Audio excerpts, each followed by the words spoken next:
CarMax is putting peace of mind back in car shopping by putting you in the driver's seat to find a ride that's right for you. Because at CarMax, we believe you shouldn't just settle for a car. You should love your car. That's why every car we sell is CarMax certified quality, so you can be sure with upfront pricing that's the same for every customer. So don't settle. Find love at first drive and start shopping now at CarMax.com.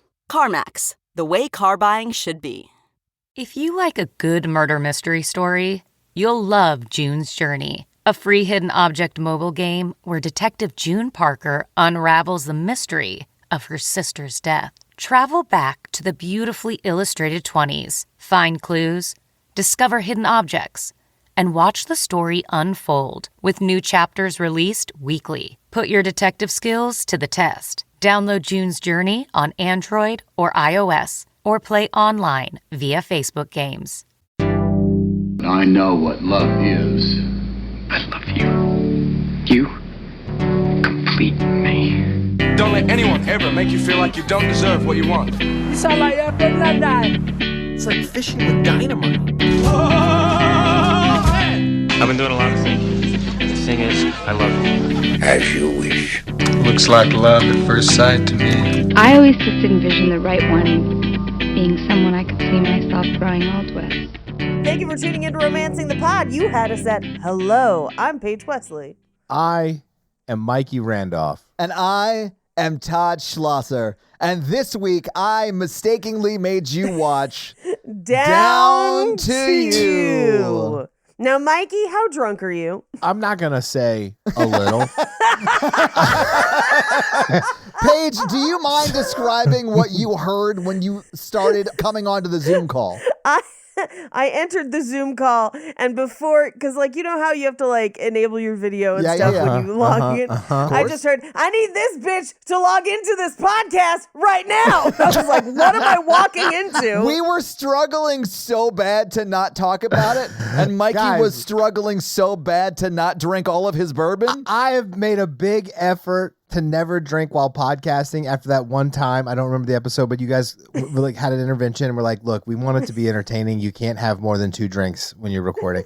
And I respected that. And then Todd made me watch this film, which I watched this morning when I woke up, because I woke up dreadfully early. I don't know what happened to me. I was up at 4:45. I was like, you know what? I'm going to get a head start on shit I got to do. 4:45? That doesn't sound like a Good Friday, my friend. No, it wasn't. Sorry, it's it happens to be Good Friday the night we're recording this. Yes, I know. We know it's Good Friday, but it's not good because I had to watch this for an hour and a half in the morning with sipping on coffee. So I was like, oh, I'm just going to get drunk because no one's going to listen.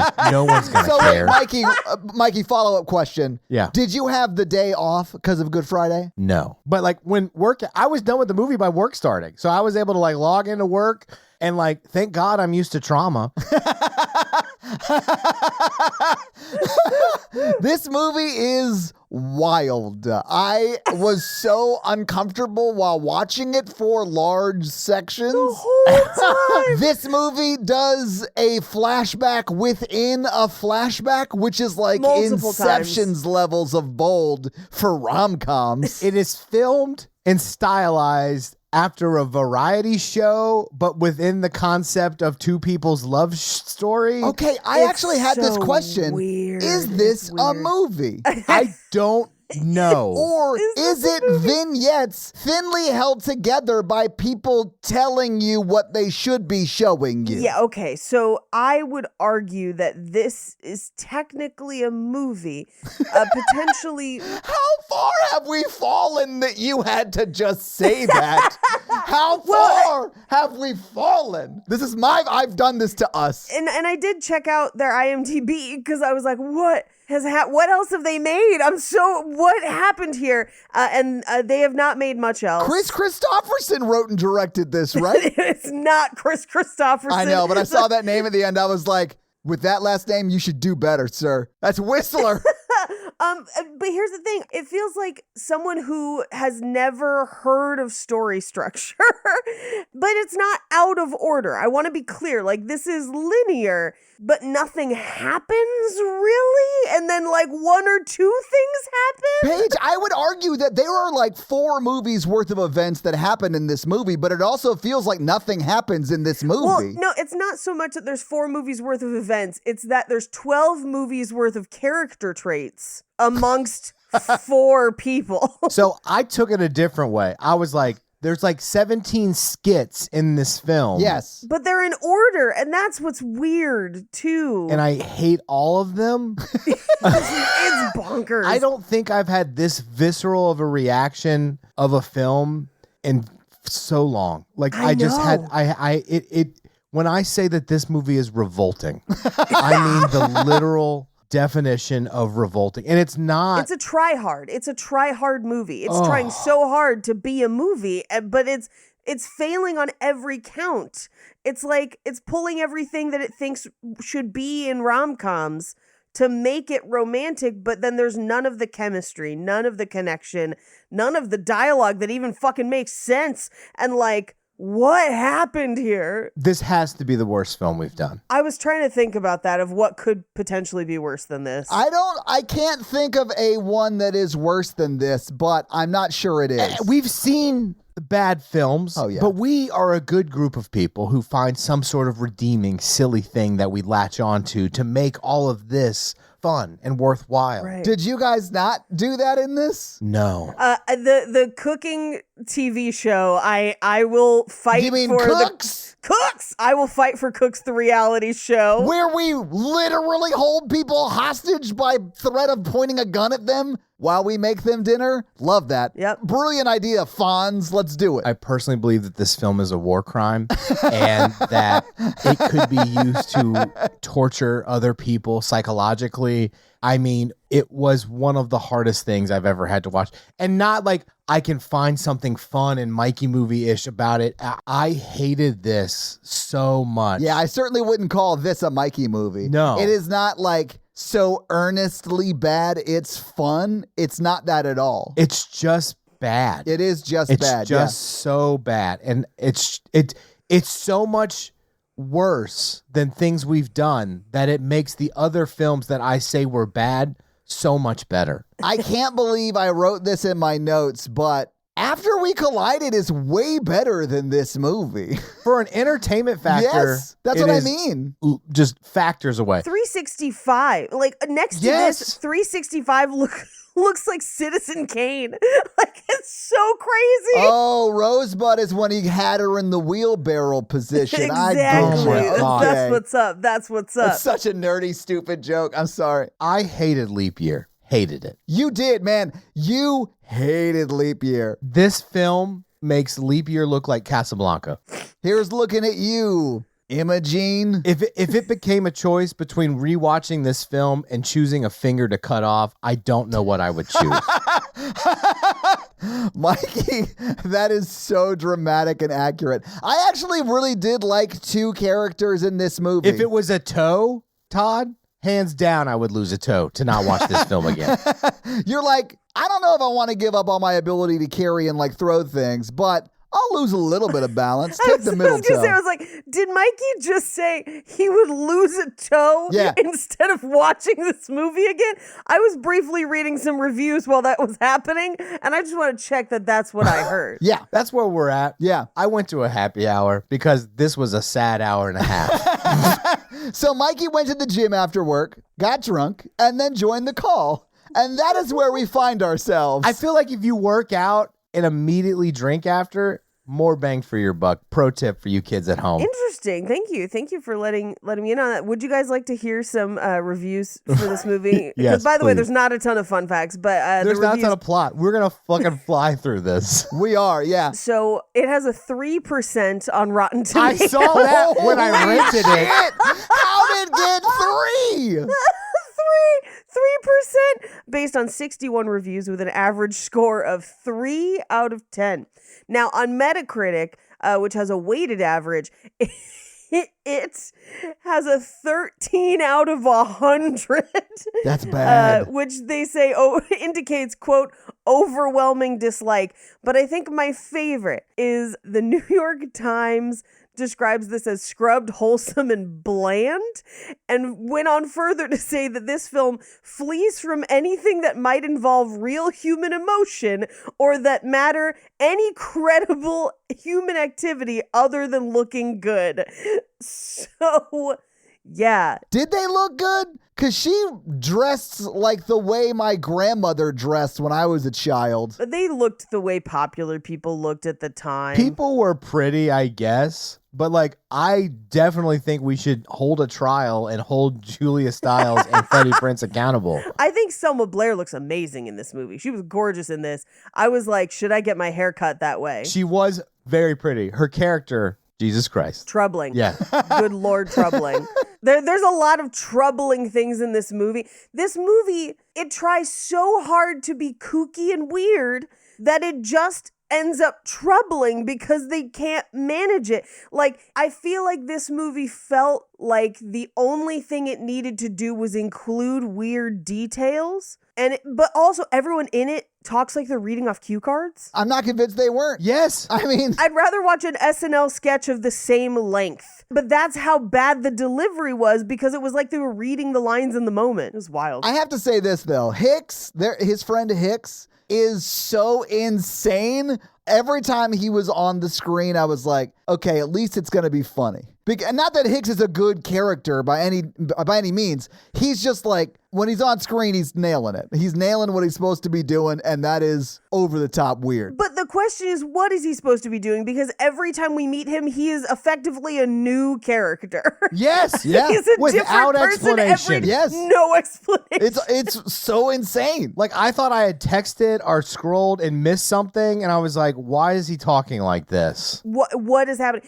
But also his friend, Monk, his trajectory. Monk is the guy who is like becoming a Shakespearean character and then like his... Yeah, who starts out as a porn star and ends up as a Shakespearean, like Oscar-winning, almost more like an Andy Warhol type character who then lectures universities.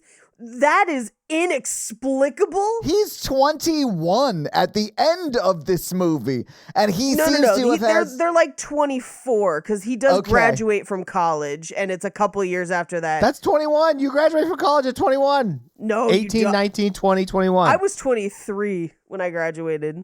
I was 23 when I graduated grad school. There you go. But it does say it's like a couple years after graduation. It does say that when he but still 24, and they're treating him like he's fucking Steven Spielberg giving a college professor like class or whatever. And as crazy as that plot line is in this movie, that B plot or whatever, he goes from being hilarious to insufferable to somehow more insufferable. And it's not the actor's fault.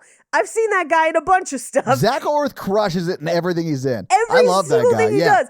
And he's one of the few people in this movie that just steadily fucking worked from then till now. Yeah.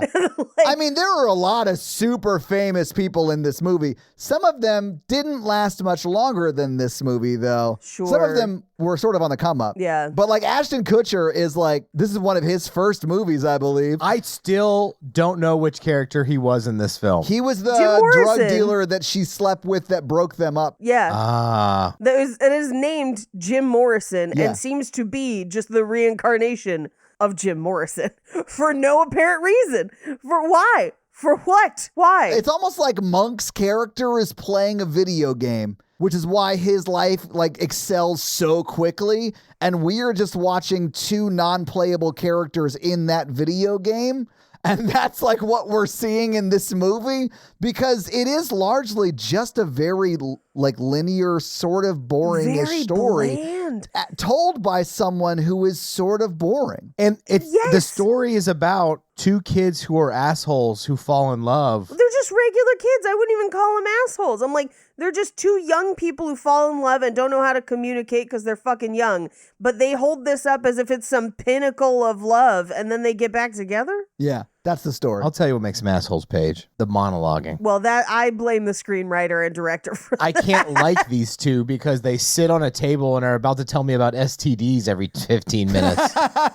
They're about to turn their chair around backwards and talk to me about... Yeah, it's 100% what half the film is like. It does have the tone of an after-school special, but then also the dialogue of someone who took one theater class. Yeah. It made me hate them. And then they're like, I love her because she's pretty and he's pretty. No, it's literally, I love her because she's there. Like, they have no distinguishing characteristics. Hang on, I'm gonna write that down for my vowels. I love her because she's there. What is that? No distinguishing characteristics other than like, I like this. Great. We never see it again other than them mentioning it that one time. And then they're like, maybe I'll make a life decision based on that. No, I won't. Okay. Did I need that information? Like, what is happening? Also, his pullout game's super weak. That's all I'm going to say it. Just put it on a condom. God damn it. Anyway, that's not how God intended it. I was having a rough day in art brain world of like, maybe I'm not good at this. And then I watched this. I was like, no, I'm great at this. Like, if this movie could get made. This is a studio film with huge names. When I tell you how much this movie cost to make, Paige, I already know. You're going to be so mad. I know, and it's so infuriating. And it's Mikey, like, it's $35 million. It cost $35 million to make. In their time or our time? Their time. I haven't even done the inflation for the calculation inflation. This movie looks so bad. You're only saying that because it looks like I shot it with that camera right there. It looks like they shot it for a McDonald's commercial in 1985. This reminds me of a joke. Does it? Mm-hmm. I had a gun pulled on me the other day. This is a joke, you said? Right to my head. Okay. Then I changed my mind. How hard was it for you to get through this movie, Mikey? Maybe a little dark. You might not be ready for that, but your kids are going to love it. I love it. I'm sorry. I have a very dark sense of humor sometimes. I do think this film does steal the joy of life, and you do leave it feeling the darkness surround you of the empty nether, and I just don't know what else to say about it. It's hopeless. I can't top that. It's hopeless. This movie is inevitable. It's a void of hope and goodness and light. I have a serious question, though. Sure. Why have so many people requested this? Maybe they knew. They knew what we did not, I guess. They hate us, and I just banned them all from the Facebook group. Thank you. I really hope that it's not because people are like, it's cute. It's not. If ever a movie was written by AI, it was this movie. It's ahead of its time. I think this movie trained all of our current AI models. That's what it is. This movie has too many fingers and way too many fucking teeth in its mouth. And like, what is happening? Not in a sexy way either. A bad way. No, What? a bad Mikey. way. This is the most bland movie with a ton of sex in it that I've ever seen. And all of the sex is boring and unappetizing. Yeah, and they start to get a little juicy and the guy freaks out about it. Oh, you mean the first time we see any sexual encounter? We don't even really see it. We just like walk in as he's yelling because this woman dares to pleasure him. I know. How dare she? How dare Rosario Dawson pleasure that man? Young Rosario Dawson might be my favorite character in this movie, though. I think she's onto something with that swim cap, though. What if I had just showed up to the call wearing a swim cap? How fucking funny would that have been? Guys, it traps... I don't know if you know this, but like 80% of your heat goes through your head. So if you're smoking, you got to pull the cap on. It'll keep the brain heat from your weed in your noggin. I think we need a trigger warning for this episode. This movie may cause you to day drink and then show up to a podcast recording schmassed. Schmammered. I don't want to say that this film reminds me of everything that's wrong with humanity, but it does.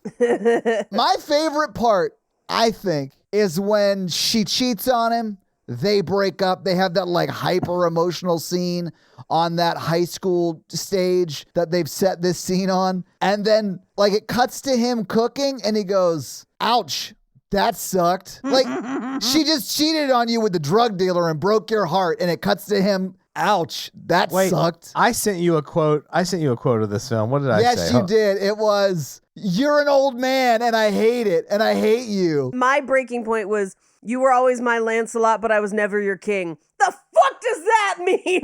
What? It means I paid $60 to play this video game you live inside of. I'm sorry I don't focus on your NPC life. I was here for Zach Orth's character because he's out here doing shit. Oh, the quote I said was, "You're an old man and I hate that and I hate you." Yeah. Yes. Oh, hilarious. And that's the woman he still loved, and that was her breakup talk. That was the woman that we want them to be together at the end, I guess. I mean, she cheats on him, and then like 30 minutes later less than that, like 15 minutes later in movie time, they're like, "We're gonna figure it out." That's because she cheated on him and then like woke up from that dude's house and went to his house to tell him like immediately, which is okay, I guess. But she's like, "I'm just tired of being trapped, so I fucked that dude, so you have to break up with me." And I was like, "Yep, wow." Such maturity. Been there. When it happened to me, though, and I just like my friends who were in San Diego were like, "Man, how you doing?" I was like, "Ouch, man. It sucked." Ouch, man. It sucked. I broke a lamp. Just like Harden from fucking After We Collided. I was like, how many times are we going to rip off Freddie Prinze Jr.? Come on. I just found out that Harden is in that new Guy Ritchie movie with the Thickums that plays Reacher and Henry Cavill, and I was so disappointed. I was like, man, I got to look at his weird face again. I'm in. I'll do it. Oh, really, Paige? Oh, 100%. Oh, really? You're going to sacrifice seeing his face so you can watch, I don't know, 5 to 7 random Thickums run around a movie screen for an hour and a half? Of course you are. I'll make this sacrifice and report back. Feel free to turn in a report on that one. Yeah. We're getting off track. We need to. I'm so sorry. This film is the worst thing that's ever come from humanity. So your parents' divorce, where would you rate it on a scale of 1 to this movie? To this movie? This is my 9/11. All right. This sets up a question I've been dying to ask you since the last time we recorded. If there was a sequel to 9/11, would it be called 9/12 or No, we did ask this during that fucking... We did this, and it is also 10/11. God it's damn 9/12, guys. It is fully 9/12. If it's that a makes sequel, the least amount of sense. No, how? Unfortunately for you both, it's falling down to you. Oh, my God. Okay, but that's a mashup I want. Falling down to you. So you guys ready to hear Paige walk us through a plot that is told by what is more or less your most uninteresting friend? First, I want to say welcome to the 43 listeners who've watched this film before and joining us for this episode. I honestly feel like people watched this back in the day. They remember it wasn't good, and they were like, we should make them watch this movie so we can hear them rage for an hour and a half. Maybe we should just go through this movie scene by scene, though, because it's... Sure. Yeah. Maybe we just end the podcast now. I mean, wait, do we have to go through it scene by scene? You mean end it permanently? Just like we have other projects that we want to do. It's up to you. The movie that destroyed the podcast. Todd, if you don't research your next pick, I'm coming to your house. So the credits are boring, and it looks like Freddie Prinze just walked into a Panera and started talking to us, the camera, and why? I immediately wrote in my notes, is he talking to me? I was like... I wrote in my notes what I would be thinking if this guy walked in and was like talking to me. The vibe is like, so you've decided to work at Burger King. Let's go over a few rules. First of all, burgers on the grill, not under the grill. So he's at this weird Panera that has books, and he's watching somebody else on a date, and he's like, look at those idiots. I had a love once. Her name was Imogen, and she was perfect, and no one will be as perfect as Imogen. And I'm like, I feel like he's overselling this. Cut to the night they met at a dive bar. He is definitely overselling it. But he is sitting in a booth with his 2 dirtbag friends, one of whom is just like, oh, I'm like a jock, but I can't get a girl. The other one is like, so I just started my first porn film, and they paid me $2,500. Guess which one I want to hear more about. I want to hear everything about the pornography. Exactly. I don't care about the Andrew Tate dude. Although he is wildly doing what this movie needs him to do in every scene. I love the guy who's playing that character. But he's like 12 different characters. I know. He's not one character. I know. He's like whoever they need in the moment. I love nothing. Well, no, that's somebody else. I'm talking about the guy who is like, jock, can't get a girlfriend. Like, yeah, no, that's sort what of I'm like saying. incel-ish territory before that was a thing, you know? True, but every time we see him, he is a completely different character. Oh, no, I know. Like, I mean, I think he's supposed to like show like a guy growing up as he like meets a girl or whatever. Sure. But like, that's not what we actually see. Not at all. I have an off-topic comment. I love it. Let's go. Let's get off topic immediately. Do you guys think incel does sound like a name of a battery? A little bit, yeah. You're incel. That's it. I'm not going to be very good this episode. All right. I just want everyone to know. Mikey's not going to be very good, but he is going to be very drunk. I don't know. I'm not going to drink any more than I am now. I got a big glass of water. I had 4 strips of turkey bacon to sober up. He did. He proteined up, baby. I do love turkey bacon. I love turkey bacon. Anyway, his friend with the porno. They do talk a little bit about being a porn actor, but not much. And I have so many questions because this is ostensibly taking place in the year 2000 or thereabouts. And first of all, we see that all the pornos are on VHS when the DVD wars had definitely already started at this point. Oh, yeah. Secondly, it is roughly the year 2000 and they're making full-length narrative porn? Okay. Can we talk about that? I think that Osama bin Laden, because this movie came out in 2000. What? Oh, no. I know where this is going, and Mikey, no. Although I do know they did find a few DVDs. Oh, a whole stash. In his A whole compound. stash. And it was Yeah. the leftover down to you DVDs they couldn't sell. Yeah. So I was in film school at the time or a few years after this. I was like, no, you weren't. No, but like 6 years after this, I was in film school. Yeah. And at the time, many professors were like, look, if you go the cinematography route, great, good for you. You will always have work. A lot of that work will be in porn. Just like heads up. Secondly, they weren't really making narrative porn anymore. There was one narrative porn that came out that was like a big splash. Like they would make parody movies. And then one company made a Pirates of the Caribbean themed porn, like full production value, full release. Most porns are full release, wide Paige. release. Come on now. I mean, they actually put it in theaters and shit. And so, like, that's the only time in my adult life that I remember a popular wide release narrative porn coming out.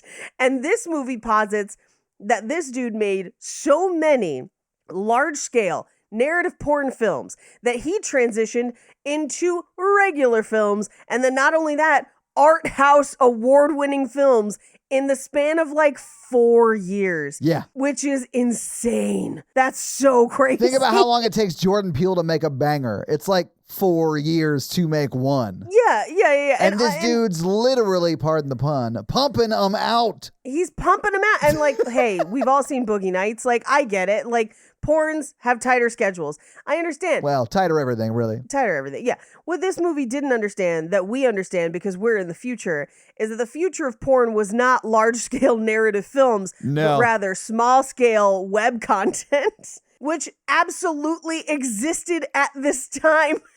And it's so crazy that he's making like, what do they call it? Ben Him or whatever, or Ben Huge. That's what it's Ben Huge. Paige. Ben Huge. Ben Huge. That's insane. That is crazy. I had to like vent about porn for a bit. I was like, this movie doesn't understand the industry at all. No, it's great. It's wild. I mean, it is from the perspective of someone who never worked at this level again. So that's interesting to me. It almost feels like the perspective from someone who didn't watch porn at the time or now. Oh, you're still talking about porn. I meant like the writer-director of this movie. No, I know, but I'm just like, he's writing it, and I'm like, you made a character a porn star, and first of all, didn't think that was the most interesting part of your movie. This is why Zack and Miri Make a Porno was great. But like, secondly, you didn't even like bother to understand what that would look like. You're right, Paige. This is a lot like if Mercutio didn't die in Romeo and Juliet. You're like, man, I just wish we followed that guy instead of our main characters. Yeah. I just think his porno had a better plot than this film. I would have killed to see a porno version of Ben-Hur. That would have been so crazy. A porno version of this would be a better film. I also think That's a true. porno version of Ben-Hur is Spartacus. Oh, it is. You're right. Of course. I'm the target market. Yeah, that's accurate. I should watch more. No, you know what? I just did a rewatch of Spartacus. Anyway. Spegma Us. Trying to think of a good porn name. Was that English? What was that porn name? Spegma Us. Spegma Us? That's what you said was your porn name? No, for Spartacus. Oh, you were trying to turn Spartacus into a porn name? Yeah. Not Spartacum? That's probably a better one. Spartacum? Not Spartacus? You could have gone Spartacus. Squirticus, Paige. Spartacus! Fuck, it was right there. I don't even remember what Mikey said. Because it was Spegma kiss. None of those things, except maybe kiss, are like sexual at all. It means dick cheese. Yeah, smegma does, but spegma means nothing. Right. The word you said doesn't mean that. Jesus crackers. I'm sorry. I like when Mikey laughs so hard he apologizes. So back to this weird bar. He's bragging about being a porn star to the other guy who is like a jock and is like, I'm better looking than you. Give me an audition. And they make a bet that I don't understand. I watched it happen. I still don't understand really what their bet was. I legit thought that they were gonna like get Rosario Dawson, who maybe is a little promiscuous or whatever. Sure. But I thought that they were gonna get her back to his dorm. Yes. And then the film guy, the guy who's playing the video game, Monk, he was gonna like film them having sex. That's what I thought. Was going to happen. But I guess the whole bet was if you can just get her back to your room, then I'll get you an audition. Maybe it was very confusing. But I was also like, what does that show? Because he tells him that he won't get an audition because he's too small. And so like, I thought that that this bet would somehow have to be like, she does both and gets to decide who's bigger. Oh no. But like that, I don't know. Like it made no, and then is she the one that Monk is having sex with later?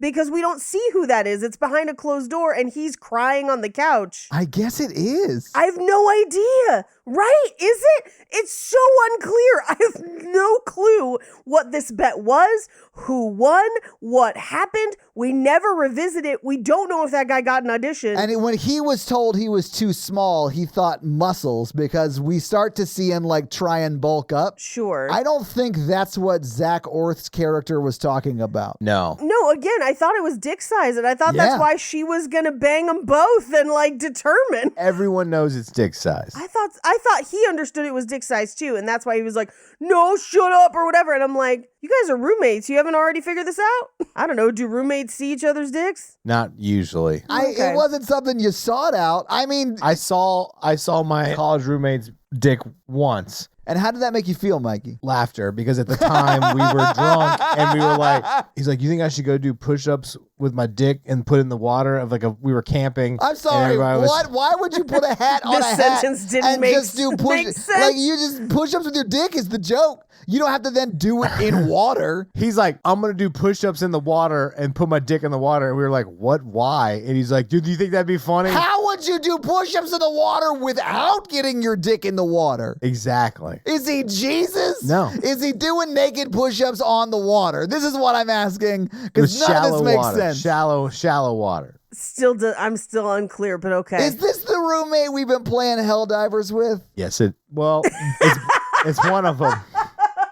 You might want to bleep. He's got 3 kids now. He don't do that no more.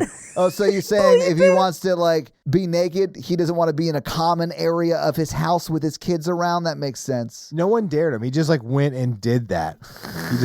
He went and did that. I asked this because we have compared, it's been a while since we've talked about this, but the differences between girl roommates and guy roommates seems to be a vast chasm of differences. I definitely saw every girl I ever lived with naked. and it was not weird. Tell me more about that. Yeah. Like, what was that like? Absolutely won't. So, like, how did that make you feel? Yeah, Paige? set the stage here. Like, what was the? It made me feel like we were crossing paths in the shower or trading outfits if we had the same size enough to share clothes. Hey, slow it down. You have to tell the story so fast. Was it a warm light or like a bright light? Weird overhead dorm lighting. It's not appetizing. Ooh, my favorite. Oh, hot. Anyway. Nothing says let's have a pregnancy scare like overhead phosphorescent lighting. Tell us more stories about your naked sorority house. I'm just saying, if somebody was like, we need a girl with big tits, we wouldn't be confused about who that was. We'd be like, that's right, it's Paige. Like, we just know because you're around. Thank you for your service. So when he's like, yeah, you're too small, I assumed they both were like, right, dicks. Yeah. I mean, I definitely think that's what they were talking about. I assumed he was just slanging dong because he was in pornography. Right. Oh, Ben Huge? The guy named Ben Huge. Yeah.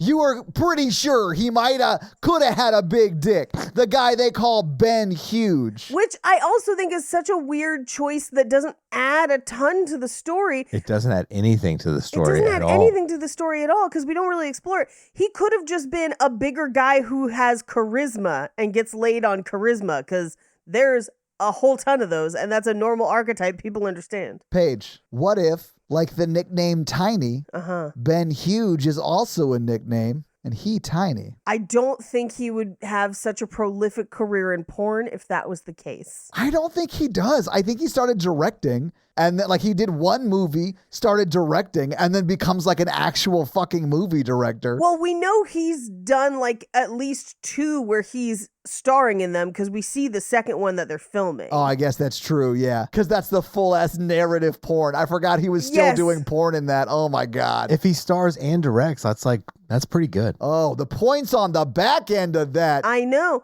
Most people are in charge of their own content now because it's more of a content creation model like what we do. But like, I do think you're right. I think that is what happens. But the movie is unclear because it doesn't understand how interesting that would be. And like, everyone loves Boogie Nights. Like, no, duh. But that's what I mean. Like, this movie follows the boring people. Yeah. Anyway, back to the boring people. So I'm confused by their bet, but he, like, buffer, air quotes, hotter guy is going to try and take Rosario Dawson home for a confusing bet. Meanwhile, while that's happening, Freddie Prinze Jr. spots Julia Stiles across the bar, or rather, Monk points him out, points Julia Stiles out, and is like, you should go sleep with that girl. And he's like, okay. Yeah, he's like the Babe Ruth of banging. He's like, you go sleep with Rosario Dawson. You go sleep with Julia Stiles. I'm going to get back to playing this video game, NPCs. Yeah, I'm going to act like I'm too good to sleep with Selma Blair. I honestly think there's a reading of this movie where he is God. Because he literally commands them to do things and they do it. It's weird. And then he becomes like this super famous film director. Like, it has to be like he's playing this video game and these are just NPCs. I don't think we should look that much into it. This film is genius. No. If you think about it like you have to think about Donnie Darko to make Donnie Darko genius, this movie could also be genius. I feel like I vibe even more with Donnie Darko than this. 100%. Oh, people love Donnie Darko. Like, I don't think people love this. No. Anyway, he does seem to be like the charismatic one of his friends. I don't know that I would call him God. I feel like the movie doesn't understand his character at all, or his character's importance or interest. Well, that's because we see him portrayed through the lens of Freddie Prinze, a mere mortal who cannot understand the presence of God, Paige. Cannot comprehend the presence of God. But I feel like this movie... I'm holding to this theory. This is what I believe about this beautiful film now. My God would not wear a soul patch. You mean that's like slightly not the right hair color? 100%. Yeah, not the right hair color and not the right shape. And we can't even get to that yet. I think he nailed the shape. I think it was perfect. We got to keep moving. Yeah, we do. We got to keep moving. Anyway, the challenge is weird. He goes to hang out with Julia Stiles at the jukebox where she wants to play Patsy Cline. And as a card-carrying Patsy Cline fan, that's not a bar jukebox sound, ma'am. That's not what we play. What are you doing? No. Why are you contemplating ruining everyone's party? But she does inevitably choose Groove is in the Heart, which is somehow worse, but also appropriate for the time. Everyone gets up and dances. which I thought was weird. Well, to Groove is in the Heart. Groove is in the Heart was very much the dance anthem at the time. Well, yeah, I know, but like if you were sitting down drinking with your friends, would you and 30 other people get up at once for the same song and dance? It seemed like a lot of people got into dancing. I feel like for me, it depends on A, if there is room for dancing. Sure. Right? And not chairs in the way. 2, what song is it? Groove is in the Heart. We covered this. No, I know, but like Groove is in the Heart is probably not enough to get me up and dance, but there are songs that would. No, but if it's Earth, Wind, and Fire's September, of course, I'm getting my white ass up. I'll dance to anything. Same. When you're this level of drunk, yeah, you will. Absolutely. Yeah, you will. It doesn't take much to get my shoulders moving. To get them loose. Yeah, but if I'm at a wedding, I'll dance to Groove is in the Heart. It has a wild music video. It's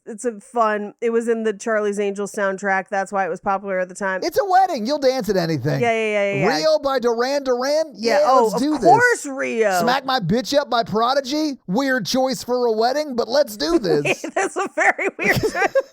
Her name is Rio, and she married me today. I would totally dance to Duran Duran at a wedding. Oh. Fucking love that shit. Anyway, Groove's in the Heart. They dance. Because she says we have to endorphinize this bar. Ma'am, no. I'm going to fine you for use of a dumb word. Endorphinize? Stop it. She's 18. She should know better. Anyway, a guy walks past who literally looks and sounds like Jim Morrison. It is Ashton Kutcher. And he kind of like snakes his way past them and they're like, who is that? He looks like Jim Morrison. And Freddie Prinze Jr. goes, that is Jim Morrison. And I'm just like, then why do we get introduced to him later when Freddie Prinze Jr. is like, who the fuck is that? I was like, you called him out in this scene. Apparently, he didn't think it was worth remembering the literal reincarnation of Jim Morrison. Hey, now your God theory is starting to make more sense. Thank you. Because maybe Jim Morrison is part of the firmament. Exactly. Yeah. Paige, he's what grapes are while they're becoming wine. I get it. I went to college. We all went to college, Paige. Anyway, Jim Morrison.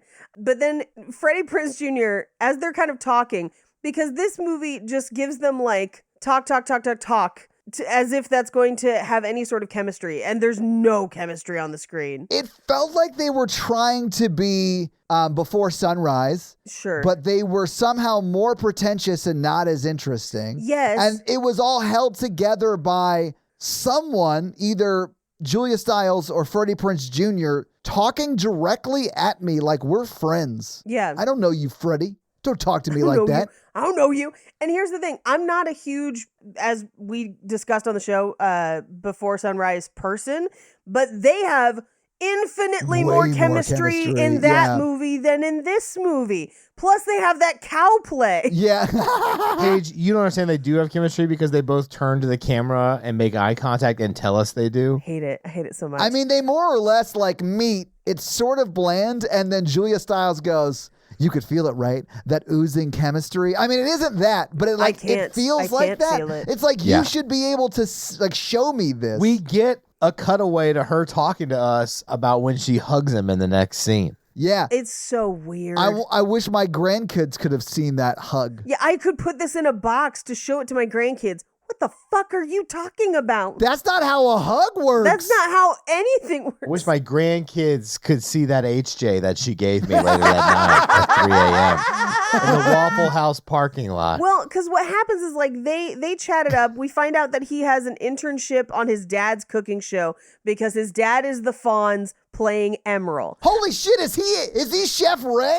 Sorry, the way Chef she Ray? reacts about Chef Ray, I was like, oh, so I guess his dad's like a famous chef. Yeah. And he is. His dad is the Fonz playing Emerald. That's what's happening in this film. I literally wrote, his dad has a cooking show? Wait, his dad is the Fonz? And his mom is a DJ. Like, his parents have the most rom-com jobs ever. You know how everyone in a rom-com is an architect and a writer because people think those are interesting jobs, but they're incredibly rare and no one has them? This movie was like, what are all of the interesting jobs? And let's give them to everyone in the movie. DJ, cooking show chef, artist, and movie director and assorted porn stars. It's just, yeah. Paige, when he said his mother was a DJ, did you guys think, oh, she works in radio? Yes. That's what I thought. I didn't think he meant... She does. She does work in radio, by the way, Oh, and is does she? also an events DJ. Yes, because I'll get to it. There's a scene where she does talk about her radio career, but then also she is clearly like a wedding DJ as well. Yeah. Yeah. What is happening in this movie where Zachary Orth is God? I don't know. But so Rosario Dawson comes up and is like, I'm going to leave with these guys and have some sort of dick measuring contest. I don't know what it is, but she's like, okay, well, we're going to go. And then she leaves. But then Freddie Prinze Jr. just like walks back through the park and she like sees him in the courtyard back at school and runs up and hugs him. Yeah, it's called fate, Paige. Fate? It's fate that two They people go to who the go to same the school. same school would ever run into each other again, Paige. As a writer, I would have never let her leave. I would have been like, yeah, no, you guys go on ahead. I think I'm going to hang out here. And they would have slowly walked back to campus, talking and having adventures together. Yeah. And we would have used that time to build with them. Instead, she leaves for no reason. He has this weird existential thought to himself. And then she hugs him and is just like, you're the cutest boy in New York. But meanwhile, while she's gone, Cyrus, aka Selma Blair, who we find out is Monk's co-star in the porn films, shows up and is just like, I'm a freewheeling sexy lady. Do you want to have sexy times with me in coded language? And he's just like, no, you know what? I think I'm going to go. Yeah, you know, that happened to me so much in college. Right? Well, and then she's like, I'm going to go share myself over here with Jim Morrison, who has like a tower of eggs. I don't want to think about what happens with those eggs. But like when you said she's using coded language, I was like, she literally says, I'm looking to share myself. I'm looking That's to share myself. not super coded. That's like an easy code. Oh, yeah. No, I mean, it's like, it's not super complex. It's like, you know, Hangman level of coded. Like it's not, you know, the Da Vinci Code. And no, it is not. Dan Brown did not write that code. Hey, if Dan Brown had written this movie, but Monk was still God, wild. Monk is God in this movie. Monk is the ancestor of Jesus. Okay, but how much better would this movie have been if Monk was played by Tony Shalhoub, just playing the character Monk through this movie? I'd still buy it. Paige, anything would make this film better. Yeah. Any hypothetical. He's having this like wild artist orgy party and he keeps having to like touch each chip at the chip and dip station or whatever. Like if Freddie Prinze was played by Scooby-Doo, this would be a better film. If when she cheated on him, he just, like, it cuts back to him cooking and he goes, "Rat-row! Rot-row!" Oh, no, sir. You Scooby-Doo? I'm scared." I can't do a Scooby impression. You read it on me. You read it on me. Oh, jeez. Y'all don't like my Scooby-Doo? No, I loved it. No, and it was in my awesome. mind, Did he fuck you Roggy style?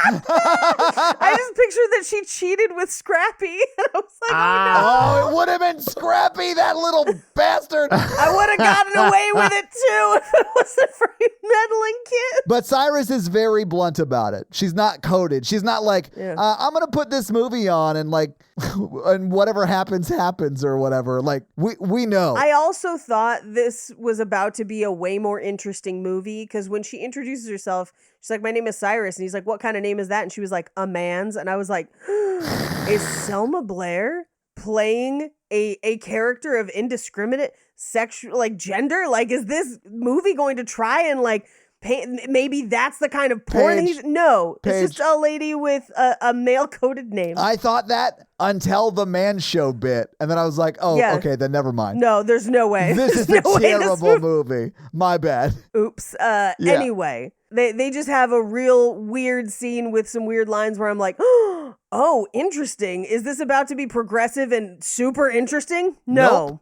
No, it's not. Anyway, so we cut to, she hugs him in the courtyard. He has to hide the copy of Ben Huge that he got from Cyrus to give to Monk. Yeah. And now we cut to her telling the story, and it is painful bad.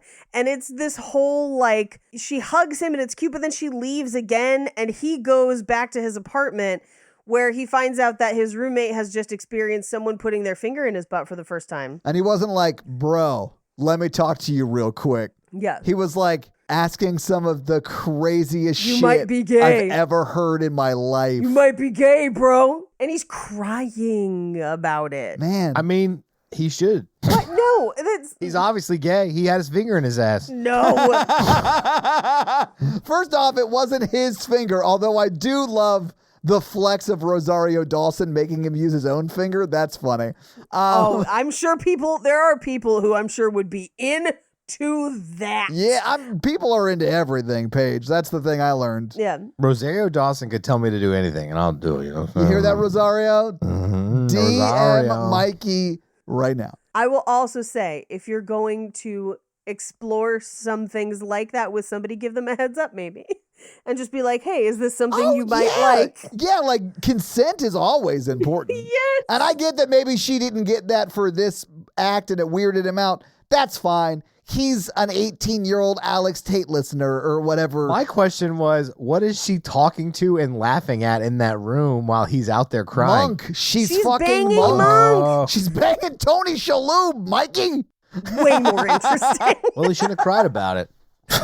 I've been rewatching 30 Rock, and I got to the episode where Jenna is like, I'm a 3-time Tony Shalhoub sex partner. So good. She should be so lucky. I know. Anyway, we cut to he is walking around the park with Monk, talking about how he watched and enjoyed the movie. First of all, saying like that chariot sequence was wild. I'd give anything. Did you see that chariot sequence? That sounds crazy. Secondly, if you knew someone who was in a porn, would you watch it, or have you done this? Go. No. Done what? Found out that someone you knew was in a porn, would you watch it? 100%. I've absolutely done this multiple times. I would not. I have no interest in seeing my friends fuck. I mean, not just any friend. I'm talking about people who made professional porn films. I don't care who it is. I'll watch it. I mean, like, I'm with you, Mikey. I'm not gonna sit here and lie in this podcast and be like, let's see what they got going on over there. Right. Anyway, so this movie also does this thing where they constantly cut away to an old couple, almost as if to be like, see, love, true love. It is so nice. And I'm like, but this is not, the boring people we're watching are way less interesting than these old people. Yeah, those old people probably have a story worth listening to. Yeah. As opposed to hearing Monk being like, I was in love with Sarah all through high school, but now I'm 20 and I have no need for love anymore. The fuck are you fucking saying? So Freddie Prinze Jr. shows up to her dorm with cake.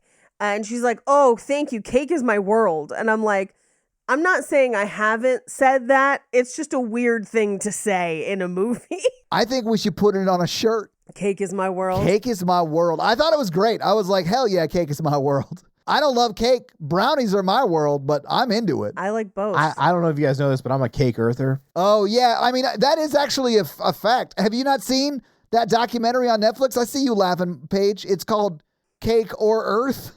Cake or Earth. It gets very confusing when on the Dirt Cake Week. I like that. That was a good one. Rocky Road, Paige, is the ice cream you eat with that. Oh, God. How do you tell? How do you tell? Is it rocks in a road or is it Rocky Road? Are these worms gummy or real worms? You'll never know. Is it cake? Anyway, he brings over cake. And then they have this weird thing that I think is supposed to be cute. It's not.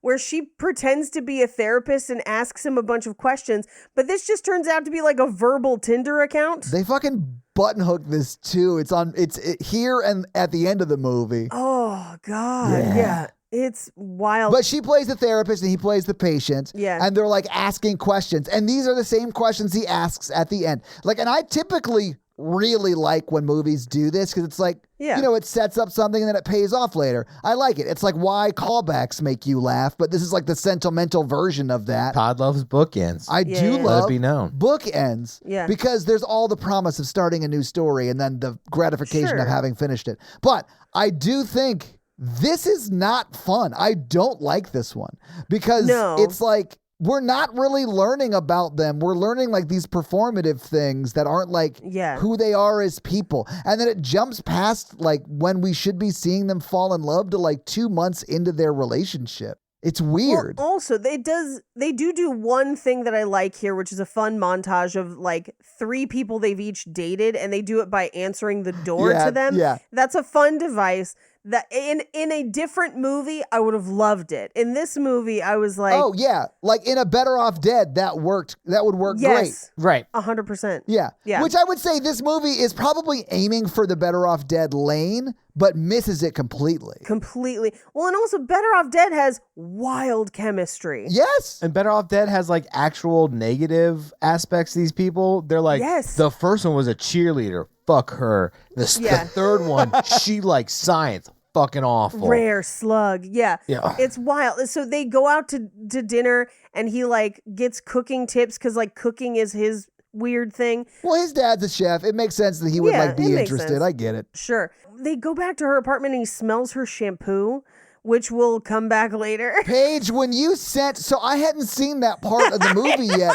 So Paige just sent our group chat like a Google search result for like what would happen if you drank shampoo. So I was like, what the fuck is going on in Paige's life that she sent this to us? And then what was going on in Paige's life was just about to happen in mine. I was watching this fucking movie. But if you would ask me why Paige sent that, I would never have been like, this motherfucker's gonna drink that shampoo. I would never have thought that, because that is such a wild way to try and make your exit. It is a wild way, and it's not effective, and we will talk about it later. But we cut to, again, like 2.5 months later, and they're cooking dinner at his parents' house. So she's like meeting his parents. Yeah. This is where her mom is like, you guys have to pick your song. And she's like, let me know what it is, and I'll dedicate it to you on the air. So she is a radio DJ, but also his dad is a famous chef. And in this home kitchen, he only has nonstick cookware. And I was furious about it, because no self-respecting chef would only have nonstick cookware. Paige, you can't cook everything on nonstick. But then his TV studio has an array of cookware that I would expect from any chef's home. But like, only nonstick? What the fuck are you doing? Paige, I literally wrote in my notes, Paige is going to be yelling here because he's supposedly a renowned chef, and he has the same cookware I had when I moved to school. Yeah, it's like a Calphalon set. Yeah. Ooh, those are good. No, Mikey, they're good for a skillet for your eggs. They do a great job for that. They're good for maybe a saucepan here or there for things that might get sticky. Cool. That's all you should have. He's like a local cooking celebrity because he has like a PBS show. La Crusade or whatever isn't going to sponsor someone until they get to like a national level. There's no way he would not have had at least 1 or 2 free pieces of La Crusade hanging around the kitchen. And here's the thing. His studio, where he's cooking in front of people, does. So in your studio, for the pans that you don't even actually use because you're doing dupes, for spoiler, if you cook on a cooking show, you cook one. You have to, yeah. Swap it out. You have for timing, yeah. Right? In your own home, you're not going to take the time to have good cookware, and you're a chef? Paige, what is happening? Even a homie's doing dupes. You think he's actually a chef? No. He has someone who does it for him. It's a Miss Doubtfire situation. Hello! Not that part of Miss Doubtfire, but when he orders the food from the fancy restaurant his first night. Yes. Yeah. Anyway, that drove me nuts. But they go and back to school, and they're trying to pick their song. And this is a very kind of, they're trying to make it cute, but then they pick their song, which unfortunately was the first dance at my wedding, which I hated that this movie, and I share that fact. Paige, I fucking knew you loved this movie. I knew you were a down to youer. I could tell. No, but there's a full real cringe dance scene for the entire length of the song. Oh, you mean when she dances around like what is more or less just like a college dorm common room, annoying everyone, getting on a pool table where people are actually actively playing pool? I was like, are you a sociopath? Like, that is so fucking rude. It was making me uncomfortable on their behalf. Yeah. Much like, and I haven't really talked about it on this show. I talked about it on Cult Podcast where I had to sit through a flash mob at work that went on too long. Oh, yes. You mean it went on at all. Yeah. Unless I'm in a flash mob, I don't want to be around one. Even if I'm in one, 30 seconds max. And this one at work went on for the full length of the song, and that song was Murder on the Dance Floor from Saltburn. So we were all uncomfortable. There's a reason the Harlem Shake doesn't have a second verse. It probably does have a second verse. Probably does. I've just never listened to it. I also don't. It doesn't have lyrics. So, like, is it a verse? Right? Is it a verse? Yeah. I don't know. But if you're thinking song structure, it totally is. Yeah, it was giving me Murder on the Dance Floor flashbacks. And I was like, oh no. Anyway, so it's weird. It happens in the middle of the movie. We cut to her painting him. He's wearing like old English garb. We should say that. Love it. Before you jump on. None of the movie makes any sense. Which you could have bookended this with what the costume he was wearing in the like historically epic porn that's being shot, and then he like runs back to her room wearing more or less the same thing, but they don't do that. But here's what I thought about, because we have done another movie in which Freddie Prinze Jr. ends up in a painting in historical garb. The what is the name Count of of that Monte movie Cristo page. No, the one where he's a secret agent. Ghostbusters, yeah. No. Spies Like Us. No. Head Over Heels. Head Over Heels is the name of that movie. But at least Head Over Heels has the crazy old ladies that are like, I'm gonna have red beans for dinner. Don't you say that about T-Cat, where she like slaps that lady's dentures across the painting. I forgot about those ladies till just now, and I may have to revisit. Yeah, they were hilarious. This movie needs them. Anyway, we cut to his dad's cooking show where he's like, this eggplant is bad. This eggplant is good.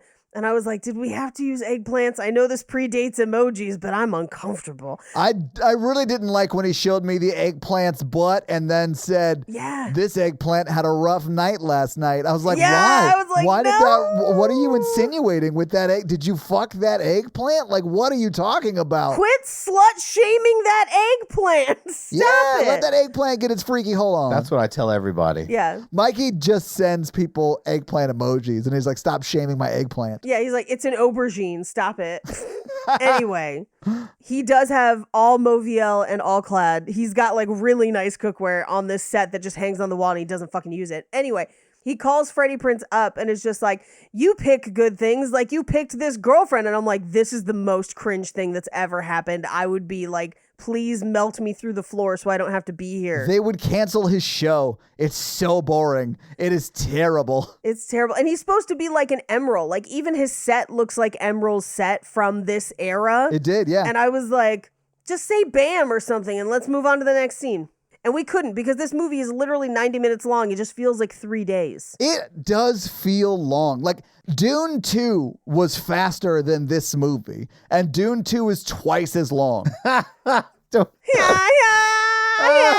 What if we just cut that in during the montages of this movie? The music, there's one shot where she's like following the candles down the hallway at the end, and there's one shot where she looks up from reading and then looks towards the other candle, and it like scored differently would be like a dramatic moment in a horror movie. Oh, 100%. It is written. She is Lia Sublime. Wait, so it is written, Mikey. It is also, when we get to that, I'll point it out, but there is a real crucial issue in that scene, and I can't wait to talk about it. Anyway. Can I say something about Dune before we move on? Sure. I've been thinking about this. I'm loving all the memes. I'm loving the memes. The memes have been great, and truly love it.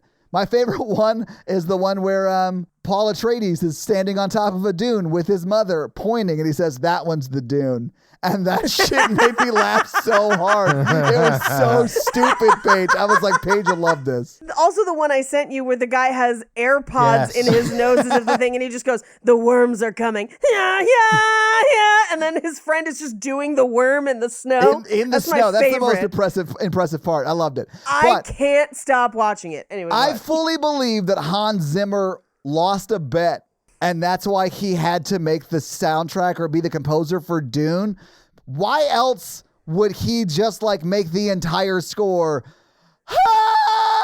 like that yelling. Like it's just yelling. Yeah. I mean, it sounds awesome though. Hans Zimmer's so good. I mean, that score slaps. It I mean, is, like, but it is just largely like tribal yelling. It's a wild choice that works perfectly. It is a wild choice. I remember it working perfectly in the first one, but also kind of snickering and laughing at it in the first one. And I do think it is perfect for memes because any inclusion of it immediately gives credence to your Dune meme you're like, they get it. Any joke is always heightened by yeah. That one's the Dune. Yeah, that one's the Dune page. It's so dumb. They're standing in just full ass desert. That one's the Dune. So dumb. That one's the Dune. Hey, Todd. What's up? Here's how I do dinners now. Oh, yeah? You're going to get into it? Yeah. I either take women out. Okay. Like on a date? On a date. Right. Or I warm up a Factor meal at home. Boom! You guys didn't know this was a Factor meal this whole time. We got you. Check it out. The reason we're doing yet another Factor meal ad is because they're great. It's delicious. Yeah. They have like Calorie Smart, Protein Plus, Keto. They got tons of options to choose from. Yeah, I should know because as I said, I eat dinner 2 ways. It's mostly become Factor meals at this point. 100-to-1 ratio. Dating life ain't going so great for Mikey. But you know what is going great? Factor meals. Hell yeah, Mikey. They're helping me lose weight. They're easy to prepare. 2 minutes to warm up. Easy to use app. You need to put that in your ad copy. The app is easy to use. You find a way to work the app into everything, and I swear to God, like they aggressively left it out. I hope they don't get mad that I mentioned the app. I'm sure they'll love it. So head to factormeals.com/romancingthepod50 and use code romancingthepod50 to get 50% off. That's code romancingthepod50 at factormeals.com/romancingthepod50 to get 50% off, which is at least half. At least. Delve into the shadows of the mind with Sleeping Dogs, a gripping murder mystery starring Academy Award winner Russell Crowe. Now available on digital. Crowe portrays an ex-homicide detective unraveling a brutal murder he can't recall. Uncovering secrets from his past, he learns a chilling truth. It's best to let sleeping dogs lie. Visit sleepingdogsmovie.com/Wondery to watch Sleeping Dogs, now on digital. That's sleepingdogsmovie.com/Wondery. Let's just wrap this one up. I'm pretty done with this one. I said everything I wanted to say. I'm getting there. I promise. I feel like I'm having like PTSD flashbacks. Anyway, we cut to his birthday, and he's like, she really went all out, which when we see what she did, you're like, this is all out, but okay. Hang on. You're only saying that because for his birthday, she planned something that was fully asked for her. And yes. I love that she's sharing one of his passions with him. Like, that's actually kind of sweet. Maybe don't do that on his birthday. Yeah, well, but also, so she does like find the candle, find the other candle, and so he like follows the candle, and then it just says, hit the switch. There's 2 switches. She doesn't tell him which one. And then on top of that, he puts his finger on top of the switch as if you're going to flip it down, but it is a light switch, which means you'd have to push it. Yeah, this movie's insane. Fucking nuts. And then she gets there, the lights come on, she's standing there, and he's like, wow, as if she's like wearing something amazing. She's in a skirt and a sweater set, and she's like, do you like it? She's dressed like my librarian in 1994. Like, tell me more. I mean, I remember the sweater sets of this time. I know it was a thing, but it looks bonkers. I was like, just put her in a dress. What are we doing here? It's wild. And she's like, this is my favorite place. And I was like, isn't it his birthday? And also, the sound mix is so terrible because they're in a gallery and he's just echoing the entire time. It's crazy. Yeah, and then crazy. she just art-splains art to him. And I was like, I think he probably gets it, but then he seems to not get it. Well, in all fairness, I don't think I get it either. Because she was saying things like, if I heard Andrea say them, I'd be like, yeah. Ooh. But I would not have any idea what she was talking about. Like, I did not know, I just don't understand visual art, I guess. Or impressionist art, I should say. Like, what she's trying to explain to him. I love impressionist art. Yeah, I'm not saying it's not amazing. I just think my brain can't process it. Like, I don't get it. Literally, all she is saying to him is, this is the artist expressing the emotion of what they're seeing. Like, So it's just not a direct painting of what I'm seeing. This is the visual of what I'm seeing incorporated with the emotion of when I'm viewing it. Sure. That's it. That's all. That's all she had to fucking say. And she just talked circles around it for 20 minutes. What do you think the director was trying to say? I think he was very lonely and wanted a girlfriend. I think the director of this movie was making a fucking great movie about Zach Orth's character, and then they got in a fight 2 weeks after principal photography, and he tried to cut the star out of his movie and then produced this about the side characters he shot that shouldn't, like, this is the stuff that shouldn't even been in Zach's movie. Honestly, I could see that. If this is like Tiptoes, where it's like there's a 2-hour cut somewhere. Yeah, there's a 2-hour cut where Zach is like gonna become the next Taylor Swift or some shit. I guess. I don't know. Anyway, so we cut to, they go upstairs to the rooftop. And at this point I was like, it's 30 minutes into this movie and a 90-minute movie and nothing has happened really. Like, except that they're kind of dating, but any other rom-com would have covered huge strides in this amount of time. This movie covers stuff that shouldn't be covered in rom-coms. Like, yes, we miss the beginning part of their relationship where we should see them falling in love. We don't really see them falling in love. We do see them, I think, exchange the I love yous the first time. Right. But we don't see them falling in love. No. We just skip that. Right. And then you want me to want you to get back together after she cheats on you? No, thanks. Yeah, I'm good. No. The only thing this film does is show that, like, hey, if you're single and at a party, you should just, like, hook up with somebody. It won't ruin your life forever. I don't think it will. I mean, where did that come from? Are you okay? It sort of ruins, I mean, it fucks with Freddie Prinze Jr.'s life. I mean, I'm fine. He drinks shampoo over it. Yeah. And listen, shampoo is the only word that without rearranging any letters, you can make like 6 different words. And that is something no one talks about, but everyone should talk about. I think you can rearrange a lot of words to make other words. Yeah. There's like a whole game about it. No, you did not listen to what I said. Without rearranging any letters in the word, you can create like 6 different words. Oh, like sham. Yeah, and sham, poo. ham, okay. amp, poo, and Yeah. shampoo. You're right. That is 6 words in one word without rearranging any letters. That's fine. Anyway. That's genius. Makes me want to drink it. We cut to their apartment. This movie's so strange. It's so weird. We cut to their apartment and they climb into bed almost fully ass clothed, which is hysterical. As to you me. do in college. And he says, "What about foreplay?" And she says, "We've had foreplay for the last 3 months." No, that's not how this works. And then we hear him, let's just say, peak. Immediately arrive. Yeah, he peaks very early. Yeah. And apologizes. And then she voiceovers that he made it up. It's fine. Don't worry about it. Yeah, he made up for it plus cake. And then cake seems to be their sex food. And I'm like, man, have you guys tried toast? That's why it's called toast coitus, right, babe? Toast coitus. It was cake and then scratching his stomach. Yeah, well, she would scratch his stomach when she wanted it in the morning, which is such a creepy way to phrase that. I'd be like, you're off by like 6 inches. Just go a little lower, you'll get it. And she's into bellies. It's an after movie in disguise. She's into belly play, guys. Into belly play. Oh. You guys can't see this, but I'm rubbing my belly button right No, now. unfortunately, we can see this.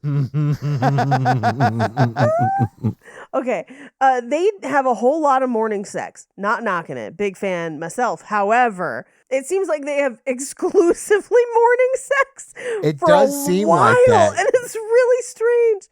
But we find out that she's going to France that summer. And there's this whole thing where like he meets up with his friends without her and he's like, I'm in love.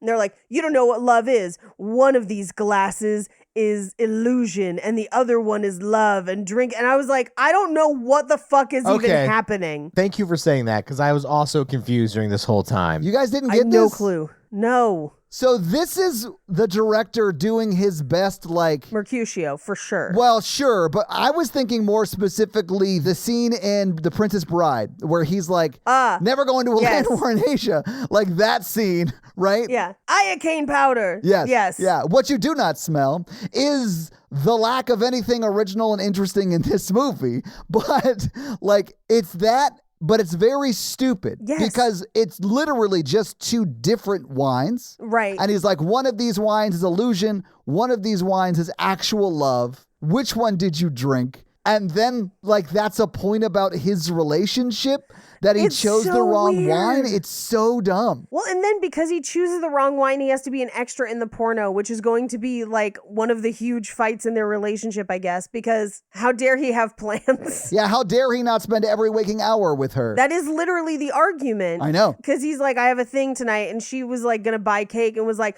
oh, well, buy the cake anyway. We'll see if we can eat it too. Like, it was so strange. I just realized that they put cake in this movie as their sex, like, code thing. Yes. So that she could deliver that line. And I'm mad about it. Yeah, you should be. I was mad about it too. But we cut to their porno, which is Revolutionary War themed. And he's just in the crowd, and there's a ton of extras. So he just takes off and goes back to her and climbs in the window. And at this point in my notes, I just have, God, what a fucking snooze fest. It's so awful. It's wild. But he is still talking to his friend. His friend is like, this won't stay that way. And he's like, I've got errands to run. And he goes to the grocery store, and that grocery store is completely full of fake produce made of paper mache. And it is impossible to not see it. I did not see it. So I did what I will call the impossible. And I think I too should be in the next Mission Impossible movie because I pulled it off. There you go. There's like not a single real vegetable in that scene. And I was like, what is happening here? Like, vegetables are cheaper than paper mache. Like, what are we doing? It was crazy. Anyway, she goes to France for the summer. Cut to 3 months later. We don't see her having fun in France or anything at all, except for one flashback in a minute. But like, she'll tell us though in her voiceover. In her weird voiceover. Oh my God. They hug and don't kiss at the airport in the weirdest slow-mo I've ever seen. Anyway, we come back to the apartment, and Eddie has a crazy mullet and is now super into his Bowflex. That's his new character. It will be gone after this scene. We never see the mullet again.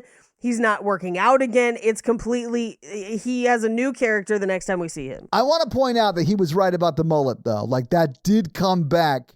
It was just like 20 years after this. It was like 2018, 2019. Yeah. Yeah. Some people can actually make it work. It's a delicate balance. Not everyone can do it.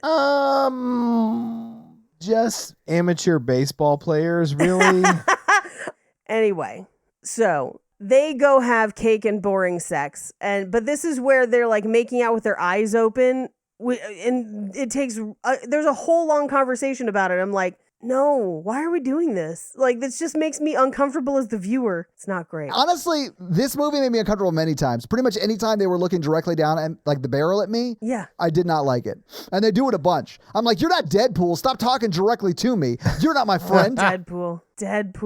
Hey, Deadpool has infinitely more chemistry than this. Can I tell you why it works when it's Deadpool? Yeah. Because more than half the time he's doing it, you can't see his eyes. It is aggressive. When you look down the camera, it makes you uncomfortable. And now Ryan Reynolds just happens to be able to do it in a very charming way. So he's great at it even when he's not in the suit. But more than half of Daredevil's breaks are in his suit. And his eyes aren't there. Well, and this one, to me, felt similar to that pinball movie. Like, that's the same ick I got in that movie, was whenever they were talking to the camera in this movie. And I was like, why do people do this? Why so much voiceover? Why directly into the camera? No, thank you. Yeah. It was bad. Anyway, so we get a brief flash from her about what happened during the summer. Apparently she was talking about him the whole time, and they were like, so are you guys going to get married? And she's fucking 19, but they treat Europe as if they're like, we all get married at 19 here. And I was like, no. Yeah, Europe isn't Utah. What are we doing? Nobody in Europe would be like, when are you going to marry your 20-year-old boyfriend? Especially in France. They're just like, so you guys are going to keep fucking and smoking a pack a day, right? Like, that's how we do. Like, yeah. If they were in France, they'd be like, are you going to take a lover while you're in country? Tell your boyfriend I said hello. Like, that's not what they're doing. Like, they don't care when she's going to get married. Yeah. Well, she actually went to Paris, Tennessee. Oh, that actually makes sense. Yeah. When y'all getting married. Anyway, we cut to, he goes out for Japanese food. Parlez-vous français, Paige? Parlez-vous français? He goes to Japanese food with his dad. And his dad's like, you're almost a senior. Get your butt into gear. What are you going to do? And he's like, well, I thought about going to the Culinary Institute, which, by the way, spoiler, you don't have to go to college before you go to culinary school. You would do that instead of college. Like, what is he doing? Maybe that's why his dad was like, what are you doing fucking around with a liberal arts degree? Wanna be chef? That's how I read it. Or he would I was hoping he got a business degree, like open a restaurant. Yeah, and then went to, that makes more sense. Yeah, but no. But instead he's like, I think I'm just going to put off making decisions. Can I go to the Culinary Institute? They don't say what his major is. It's just liberal arts. Yeah. And I'm like, no. There's majors within that. Like, there can be a general liberal arts degree, but it's like... He's like Van Wilder. He's been there for 8 years. And they're just like trying to kick him out. So they're giving him a liberal arts general degree. I guess. But then his dad pitches potentially the best cooking show I have ever heard of, and I would watch every fucking episode of this nonsense. This is the funniest part of the film. Yes, because essentially he pitches what I will say would become Diners, Drive-Ins, and Dives, except that Diners, Drive-Ins, and Dives goes to restaurants. And this one just shows up at your fucking house and is like, what do you want for dinner? Let's cook it. That's a great idea. You left out the point that they point guns at you. Yes, at gunpoint. Why the guns? Because the first meal that you have after you think you're going to die is so good, guys. Amazing. Yeah. That's why every meal as a part of Mikey's new The Game dating service is the best meal you've ever had. And you know what meal I want when I think I'm about to die, but I don't? Factor meals. Boom! Factor meals, baby! Timestamp this, Todd. This is fully not. No, I don't. I'm not going to do that. This is fully not a factor ad, though. But I do love that bit. It's a factor ad. Can I say that my favorite part of this little skit that happens in the middle of the movie is they point a gun at a lady. They're like, what do you want for dinner? And she just goes, Chateaubriand. Yeah. And I was like, that's the first thing you thought of? You didn't go pizza. I don't know. Paige, she has been preparing to be in that final round of Family Feud for so long now. She's got it locked and loaded. What do you want for dinner? Chateaubriand. Top answer was mac and cheese. Meatloaf. Yeah. No, I would have been like beef Wellington. Which uses Chateaubriand, so she'd be halfway there. But beef Wellington takes all day if you're gonna do it right. Just like that great John Bon Jovi song. Well, if you're putting me at gunpoint, I want you to do something hard. Yeah, do some fucking work so you can avoid that assault with a deadly weapons charge. And then the guns just have condiments in them. There's not any bullets. They're just squirting ketchup on burgers and shit. Yo, dude, hand me the Glock. It's got A1 in it. But we cut back and he just picks up one of the pieces of sushi and is like, it's bad, and tosses it behind his head and it lands on another table and they're like, what? And we cut away. Yeah, he's like a huge asshole. Why is he throwing raw fish around? Meanwhile, it is implied that Freddie Prinze Jr. starts jerking off to pictures of Selma Blair. Yes, it is implied. I mean, in the year 2000, who didn't, Hey, this is not a claim that you shouldn't. Because she is, as I mentioned earlier, gorgeous in this movie. But it's here's the thing. If it's a celebrity, different. If it's a person you know in real life, weird. That's a little weird, especially if your significant other knows them too. It is a little weird, yeah. It just, could cause problems. But she's also getting weirdly distant. We cut to his dad's cooking show, where he's telling people to save the rinds of their Jarlsberg and this whole health curse thing. It's weird. But also they go on a picnic, I guess. There's been this implication that Julia Stiles' character has started smoking a ton of weed and it has made her reckless because these people don't know how weed works. And so they're all smoking weed, eating. There's a weird conversation of it's just the decay of whatever. And I'm like, I tuned you guys out 4 scenes ago. What are we doing? But Selma Blair comes over and is like, you smoked that salmon yourself? I wish you would cook for me. I'll take any kind of meat.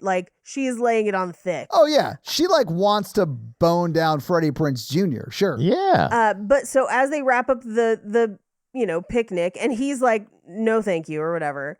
They get in the car. Julia Stiles goes to drive. It is implied that he has been drinking, she has been smoking, and therefore it is dangerous.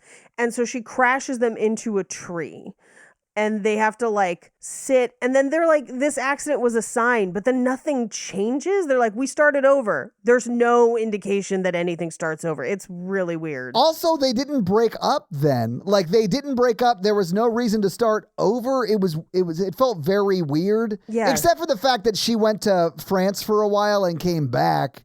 And maybe it was a little bit weird for them to get back in the groove, and now they're getting back in the groove, but like it doesn't make any sense. Well, yeah, because she didn't want to marry him. She can't have any conversations with him instead of like, hey, someone said we should get married. I think that's too young. What are your plans about that? Instead, she's going to be like, let's not talk to you for a month. Yeah, it's weird. And we cut to a weird montage of like he's talking with Monk in the park and Monk is prepping to play Macbeth. And this gets real weird and existential in a way that does not serve the plot or anything.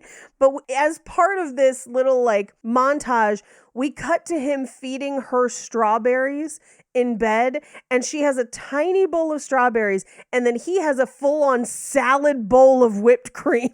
And it's unhinged. I rewound it like 3 times. It looks like a painter's palette. Like it's that wide. It's like so wide, full of whipped cream. Yeah, like Cool Whip. Yeah, it's like he emptied a jar of Cool Whip onto like a salad, like a huge wide plate. It's wild. Oh, hell yeah. That sounds really good right now. I'm hungry. Anyway. I am too. I can fuck with some Taco Bell. You guys want to get some Taco Bell? Let's do this. Yeah, all right. So he's like, I missed the tingles. Things were going good. But then he tries to initiate sex and she's like, no.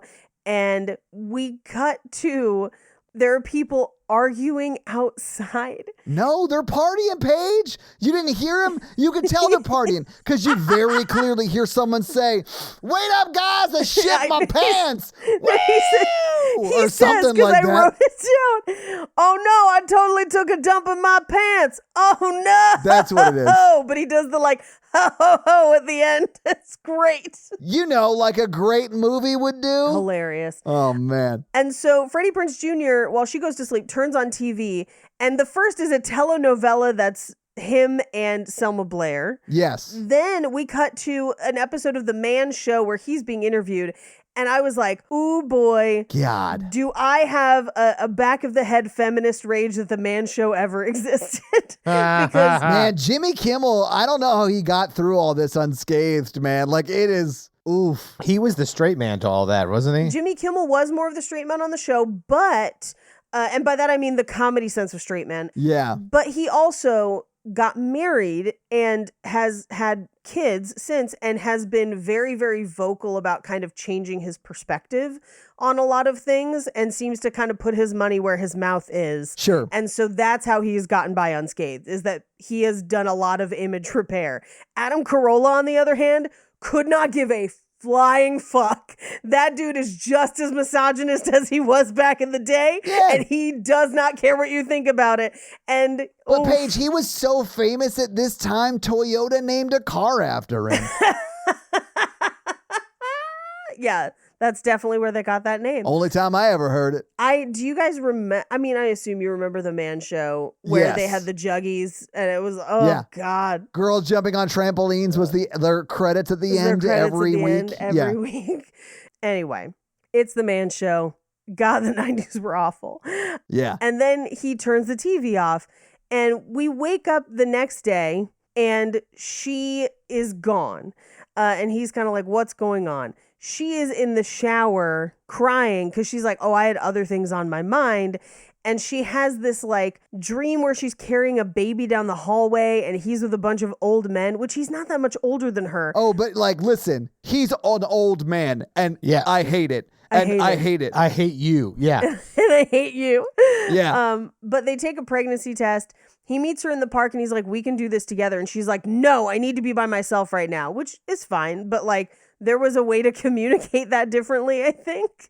Like, she's the worst communicator in the history of communication. Yeah, it's wild. And here's the thing. I'm not saying she shouldn't be alone. If she feels like she needs time to process it and then talk to him about it, that is fine. I have no problem with that. But she just yells at him like, how dare you try to support me in this moment? Like, it's kind of wild. Nuts. Natalie and I were watching this movie and she was like, all I would need is support in this moment. Like, I wouldn't want to be away from my partner in this moment. I wouldn't have a problem being alone. In fact, I might do it alone and then come talk about it later, depending on how I felt about it. If it's something we'd been planning for, yes, let's do it together. That'll be fun and exciting. If we were not planning for it, I might need to take a think about it. Yeah. But she does it with Rosario Dawson, who has one of the funniest cutaways in this movie, where she just goes, "It's pink," which I think means no, right? That's it. Which it does mean no. Well, it depends on which test. Some of them just say pregnant or not pregnant. But well, I mean, in this movie, is yeah, what I don't care about every other pregnancy test. I just mean in this movie. I honestly have no idea. Yeah, that doesn't matter because we're guys. I get it. Yeah. I don't pee on sticks for fun. It's weird. It is weird. Some of them just have lines. Yeah. Some of them say pregnant or not pregnant. Yeah. I like the ones that have the Yahoo Answers ones that say pregananant. Those don't exist. I prefer Mansur's version. I would love that. The Mansur's version is just knocked up. The problem with this is that, like, we're getting these little vignette scenes where she's doing the pregnancy test or whatever, while they're also like after school specialing like what they're doing at this time in their life. It's terrible. It is like hard. It's not a fun way to like hear a story. Yeah. It's like just show me the movie. Stop telling me what the movie should have shown me. Yeah, absolutely. Anyway, they decide they're not pregnant. They're going to celebrate by going to some weird party. And it is essentially Monk's party, but it is very much like an Andy Warhol artsy type party that also has a ton of porn people. But my favorite is they like get there and he's like, "Have you tried the machine?" We never learn what that machine is. It's the cow play of this movie. What machine? One of those fucking machines? Or something else? A cappuccino machine? Who's to say? Both would be at home in this party. It's interesting to me that out of the two machines you mentioned, fucking machine was before cappuccino machine. They're porn actors. It could be a karaoke machine. Like so many machines. Now it's a party, baby. I'll karaoke all night long. Can you sing Frank Sinatra while you ride a Sibian? Can you?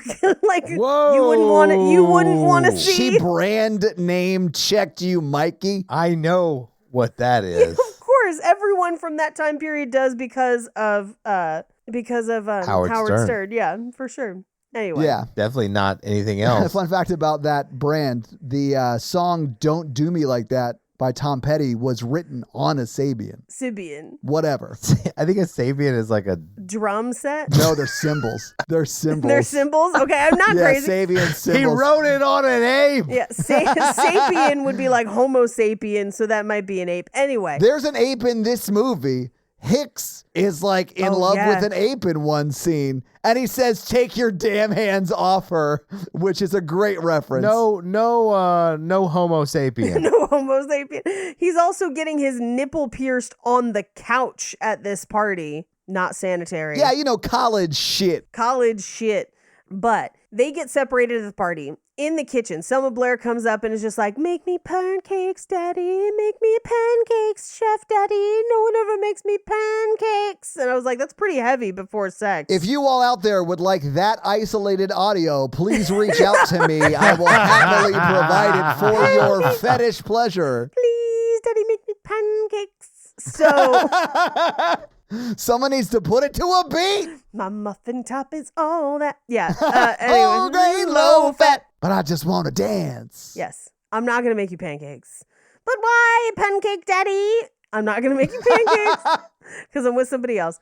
He goes out to find Julia Stiles hanging out with Jim Morrison, and she's going to paint his album cover because apparently they've been hanging out and he didn't know about it and he's all jealous about it. Yeah, it's clear they've been like spending time together. Yeah. You would think you'd see the red flags, but you never do. You never do. You never do, Freddie Prinze Jr. You just trust too much. You don't see red flags when you have rose-colored glasses on. I think it's tinted. But they're all red. If all of them, every flag would be red. This is my worst episode. Mikey, I disagree. Have you ever made art and know that it's bad as you say Oh, it? yeah. No, I had a pretty rough roast battle the other night. I don't know what that's like. I've only ever crushed it at Roast Battle, Paige. Oh, God. I believe you lost that roast. I would say the fans were with you, but I won the judges over. Anyway. Who cares about those pretentious pricks?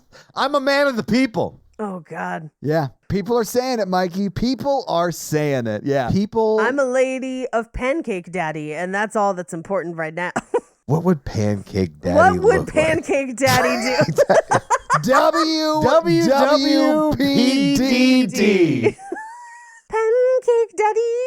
Someone put it on a shirt. I'm not even joking. I want Pancake Daddy to become so famous, it's on your tombstone page. No, my tombstone has pizza. to say ham Your tombstone beast. pizza. Oh, okay. I'll take pancakes on pizza. Why not? What is a pizza if not a giant pancake with cheese on it? Hey, And I'm not going to argue with you. I want to hop off this episode and get. I hate this film.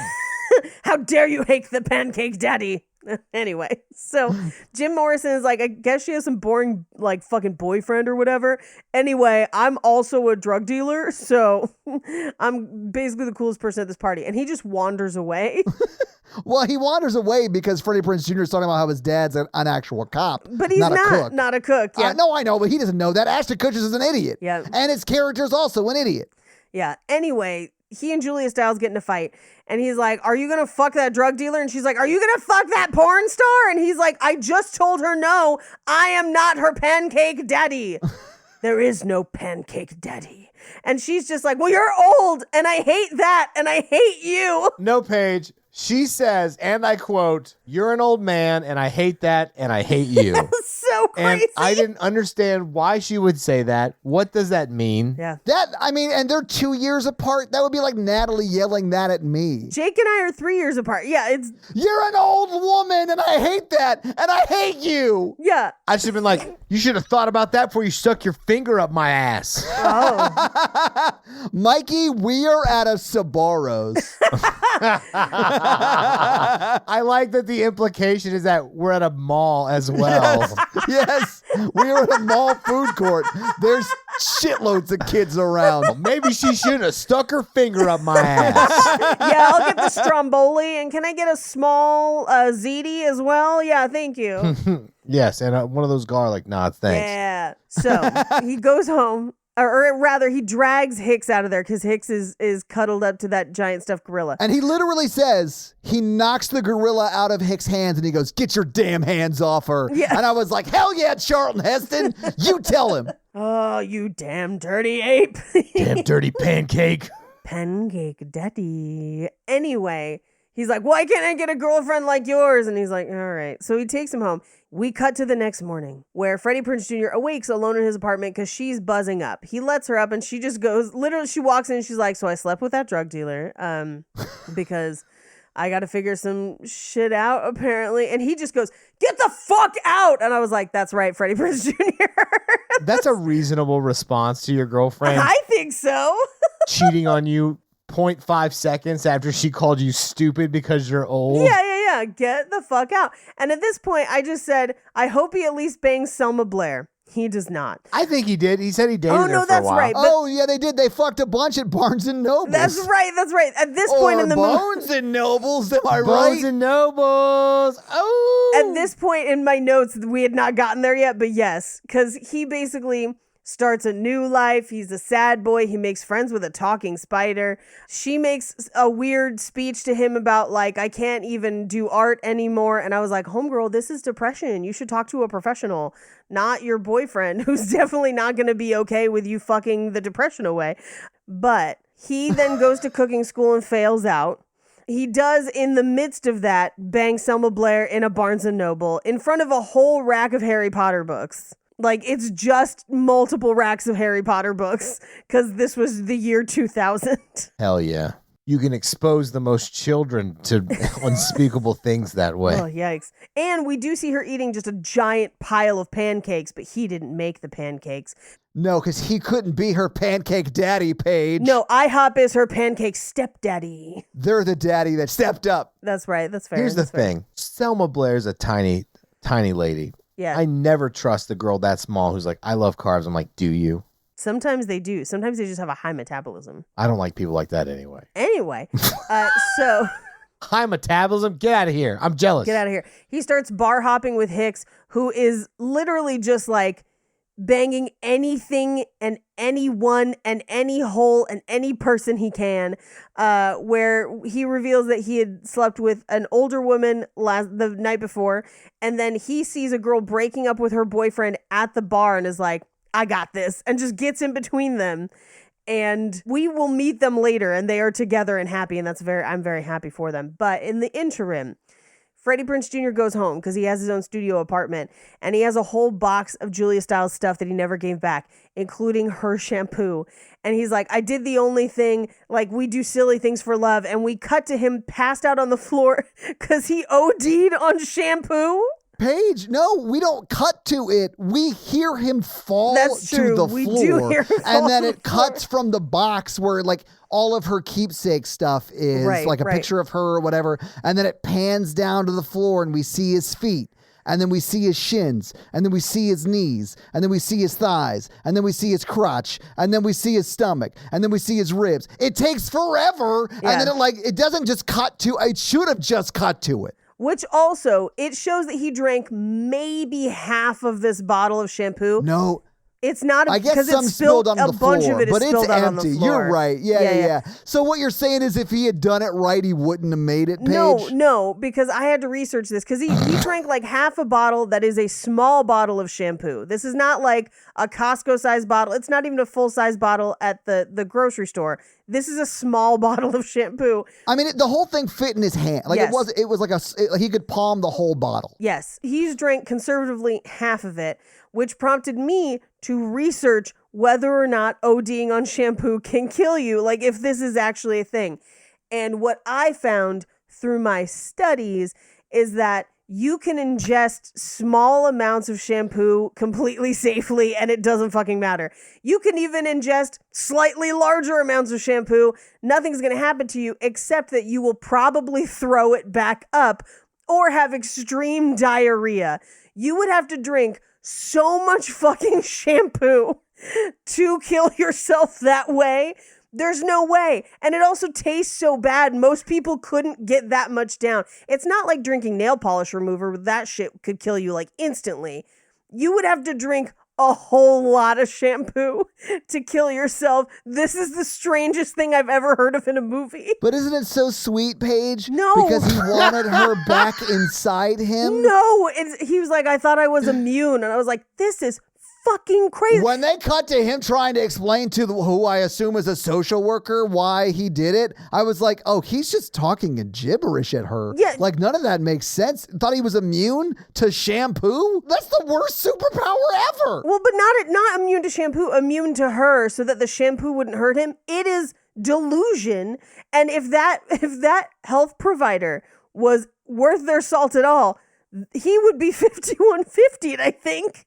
Like, I am not confident that he's not going to go out and drink up the entire aisle at Rite Aid. Like, dude can't be trusted around shampoo. But I feel like if this guy was saying this stuff to Mikey, he'd be like, I need to put a 48-hour hold on you. 100%. Yes. The shampoo he needs is no more tears. oh, Mikey, that's how we know it wasn't that shampoo, because he cries a lot about Imogen. You know what I'm saying? He cries a lot. Also, the name of the shampoo was La Vie, which basically means life. I was like, I hate no. He tells his dad that he's going to go work at this fish restaurant because she asked him, she's like, what's your favorite food? And he's like, I fucking love fish. And I'm like, things no one has ever said ever. Like, even people who like fish are not like all fish all the time. Yeah, I mean, I rarely eat fish. It's my least favorite food. My least favorite. I love seafood. I also love steak. Yeah. If somebody said, Mikey, what's your favorite food? Like a genre of food, would you say fish? No. I don't like jam foods. I just play the hits and get off stage. That's why I like steak. When steak comes out, they're only playing filet. You know what I'm saying? Yeah. Mignon, the hits. If you're hungry, Tomahawk. girl, I got filet. I'm not going to hear some fish jive on mahi for 40 minutes. I love a fucking good steak. I love trying new things too. I love sushi. If I'm at the beach, I will eat a bunch of seafood. I mean, the point is that even when I'm at the beach sometimes, I have something else because you need choices. Yes. Anyway, his dad is like, hey, they greenlit our TV show. And he's like, that's your dream. And I was like, dude, that's the best. Be on a TV show. He's trying to nepo you into fame. Why don't you just listen to him? Yes. He's like, no, Dad, I don't want to like cash in on your fame. I don't want your life. It is that though. I want to live off your money and freeload longer. Anyway, his dad's like, well, let's have a party. We'll invite all your friends, and celebrate that you're better or whatever. And we meet his Hicks's new girlfriend. That's great. They love Shark Week. Love that. Then Monk is there. And this is when Monk is like, I'm not good with open wounds. You were always my Lancelot and I was never your king. And I was like, the fuck did you just say? What the fuck is that about a human friend relationship? I get it. I love to meet up with old people I haven't seen years and just say fucking nonsense to them and see what happens. Oh yeah. I definitely could see you walk up to somebody and more or less say to them, hey man, I realize I've always seen you as a sidekick and myself as the hero and clearly am right to have thought that. Mm-hmm. End of sentence. That is what he's saying. You were my Robin, but maybe now you're your Nightwing. And then just walk away. Yeah, it's crazy. It is insane. And I want his movie that I'm sure was shot. And this is also where he's like, my new book is out next month. I'm on a university lecture tour. It's fucking crazy. There's one point where he's talking to Imogene where she's like, don't you hate doing all this press? And he's like, but it sells movies, hotcakes. Yeah. He's just an insane, famous movie dude for what? It's crazy. And this is also where Freddie Prinze Jr. is like, oh, I didn't try to kill myself. It was a romantic exorcism. What? You know those famous romantic exorcisms? I can't wait until we get the Pope's romantic exorcist. We got to get rid of the shampoo. Amazing. It's going to be Russell Crowe and the lady from The Nun falling in love. Here for it. I have romantic exorcisms. It's when I expel all my Simons. We'll see you next week. Instead of demons and Simon. Yeah, that's the joke page. I know, but I'm like, you could demon and semen rhyme. You didn't need to pronounce it different. I know. A lot of You times did too. Mikey will pronounce things wildly different. You gotta put the right emphasis on the right syllables. Anyway. I didn't want you to think it was the elevator company. You mean our production company? No, Siemens. I was like, you mean the medical hardware and software company Siemens? Yeah, what you're thinking of, Mikey, is our production company name that also is a elevator manufacturer. Just like I elevated that joke. It's all about the anticipation. Anywho, she shows up to this party. I don't know who the fuck invited her, but who's inviting people's exes to their, hey, we're glad you didn't kill yourself party? That seems like a bad plan. Who's inviting the ex that started the spiral that led to you drinking what Paige described as would have drowned you amounts of shampoo to end up in the hospital? That is so callous from your friends to have invited that person. Exactly. And then the balls, the lion, the witch, and the audacity to show up and be like, hey, sorry that I cheated on you when you tried to take your own life, but don't you still want a piece of this? Also, I drew us on a book badly. Let me play therapist again. Paige, when I saw that book, I had to look it up. Because I would now classify it as a guffaw.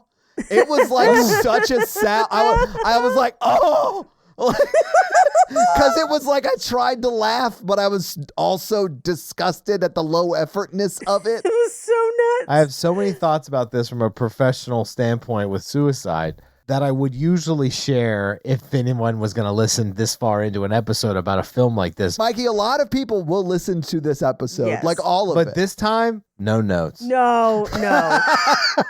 No, I'm going to say you can break up with people. Like, don't stay with somebody because they say they're going to kill themselves or anything like that. That's very bad manipulation. Yes. But also, did any of his friends know that she was the reason? Because it was like years later. Yes, but they all seem to know that he tried to do it.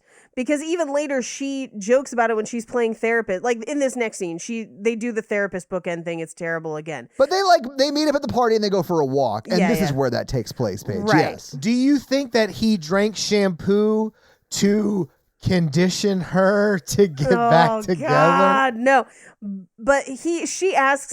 Come on. You guys are not going to laugh at that? No. Mikey, I'm shaking my head because I didn't think you had that in you. And I've never been more proud, Mikey.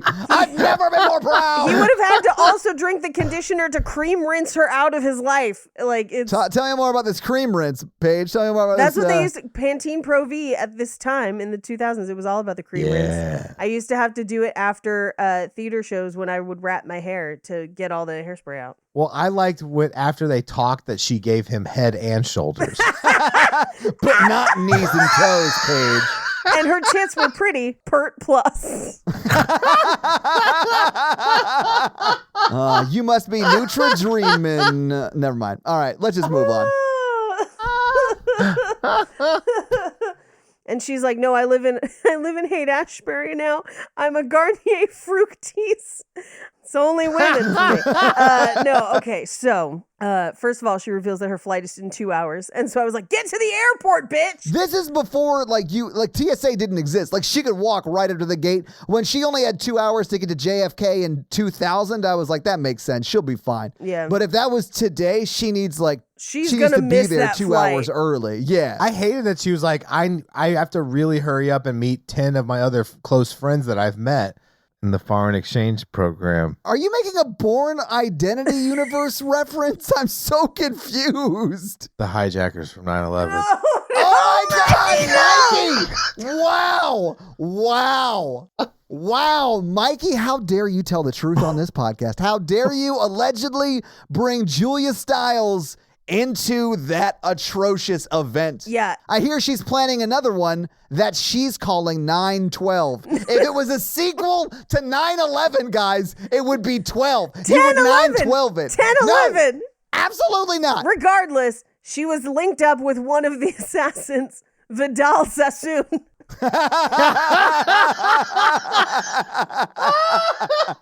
Famous German assassin Vidal Sassoon. Sassoon. They went to the very famous Paul Mitchell School of Spy Crafting. What do you think about 9/11s with a dollar sign? This time it's a money grab. Mikey, no, absolutely not. You ever finish up an episode and be like, I hope no one I ever meet in real life has ever listened to that one. That's how I feel about this. Yeah. You could tell that he was really into cooking because he was always using herbal essence. He starts a shampoo smelling like a shampoo based restaurant that's like all the foods smell like shampoos. Oh, this is a dark joke, but I'm just glad he ate shampoo instead of doving off a bridge. Oh my God. That's so awful. No. I literally can't even hear what Paige is saying because she's yelling so much. I have no idea what she's saying. It's just like a high-pitched ween from her side of the Zoom call. I'm going to go to hell, I think. You're going to go to hell because you think it's 10/11. That's the dumbest thing I've ever heard. I said 9/11's dollar sign. That's the most offensive thing I've ever heard. Todd, you're assuming that a sequel to 9/11 would take place a year later instead of a day later. Both are viable sequel options. If it was a day later, it'd be 9/12. No, if it's a day later, it's 10/11. If it's a year later, it's 9/12. What are you saying? There's no number in 9/11 that is the year. No. It is the month and then the day. If it's the day after, that's 9/12. Thank you for agreeing with me and not realizing No, it. but it would, oh, yeah, I guess, because, oh, fuck. I think we should edit out at least half the 9/11 jokes. 9/11, 9/12 stays in. I got to know what people think about it. I have to know what you think the sequel to 9/11. You've won me over at this point. My brain still wants 10/11. We need to go Godfather on this. 9/11 Part 2. We don't need to shoot Sofia Coppola. We cannot end up there. Mikey, it would be 9/11 Tower 2. Thank you. Oh. Mikey wasn't ready for that while he was drinking. I'm so sorry. Never forget. This went so off the rails. Anyway, so they're talking in the park, and she's like, do you have any vices? And he's like, shampoo. And she was like, oh my God, is that a rumor? And he was like, no. I drank shampoo. Yeah. Did you know it's the only word that without separating any of the letters can spell 6 different words? If she asked you that, would you have said women who cheat on me? Oh. Wait, what? What's your vice? Yeah, I would have said probably women who cheat on me with drug dealers named Jim Morrison. Man, that is a level of petty I respect, but I don't know that I would have had the clairvoyance. That's what I was thinking. That's how I thought you would respond to that. Yeah, I don't know that I would have been like quick enough to say that in the moment. Actually, I would have been, but I wouldn't be because I'm quick. It's because I had literally thought through every place this conversation could have gone over the past 4 years, and I was like prepared to destroy this person's life. And then I don't know why I just fell back in love again. I've made terrible decisions in my life, guys. Like, I understand why at the end of this movie, it's like hinted at that they're going to try and make it work. Those 7 sentences you said that could possibly happen to you would have been a better film than this. Mikey, Yeah. I lived it. It wasn't. Anyway, did she give you a terrible painting on the front of a book? Because that happens in this movie, and it's real bad. It's worse than AI art. I have like 5 or 6 questions. Sure. She gives him the book, doesn't open it yet actually, and says, don't open it till I leave. She gets in the taxi and goes. They don't kiss, they might hug, I can't remember. Sure. She leaves. He opens the book. It is a full book, though, that says it is the movie poster on the book, but painted, not like, Right. It doesn't look good, but like, whatever. And then she orbs up behind him. Which is impossible because she got in the fucking cab. I have the same question, Todd. Yeah.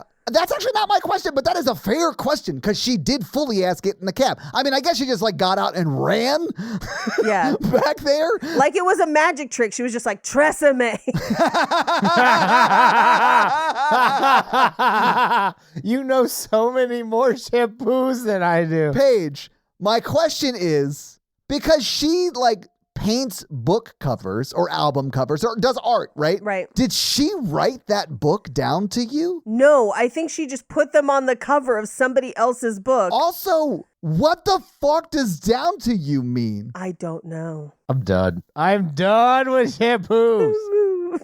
And that's the movie. movie. So having seen the movie, having talked about the movie, what did you guys think about Down to You? I think I need to get me a pancake, Daddy. Hopefully you have one in Jake. I could definitely see him mixing up some log cabin pancake mix. You know what I'm saying? Oh, yeah. Jake could pancake with the best of them for sure. Yeah. Anyway, what'd you think about the movie, though? This movie is so bad that I don't want to watch films in general for a few days, and that should tell you a few things. Well, I have bad news for you. I We're know. recording tomorrow. I know. We literally have to start recording in 9 hours from now. Mm-hmm. Great. Oh, my Yeah. goodness. I'm going to Wales. I'm sorry. We got to front load some. I apologize. Here are my in-depth thoughts on this movie. It's not great. No. I wouldn't recommend watching it. Mm-mm. I definitely think Monk's character, Tony Shalhoub in this movie, is the main character, and they cut him out as much as they could of the movie. That's the only reason any of it makes sense, because we are following 2 people's story who like should be side characters in this tale. Yeah, and their story is bizarre. It's a real mane and tail. Oh my God. I'm sorry. I'm so Now, mane sorry. and tail to me sounds like it could also be someone who like loves horses, It's a and horse it's a magazine shampoo. for them. Oh, okay. Well, there you go. It's a horse Yeah. shampoo that people also use for people hair. I don't use that page. We only use shampoos that are just for men. Yeah. Mikey! You got one in. Nailed it. But Paige, do you have any fun facts for us? Very few. Well, hit us with your fun facts. Very few fun facts. So most of the fun facts are about which people worked together. So the guy who played Hicks, Sean Hatosi, and Julia Stiles would go on to work together in Dexter.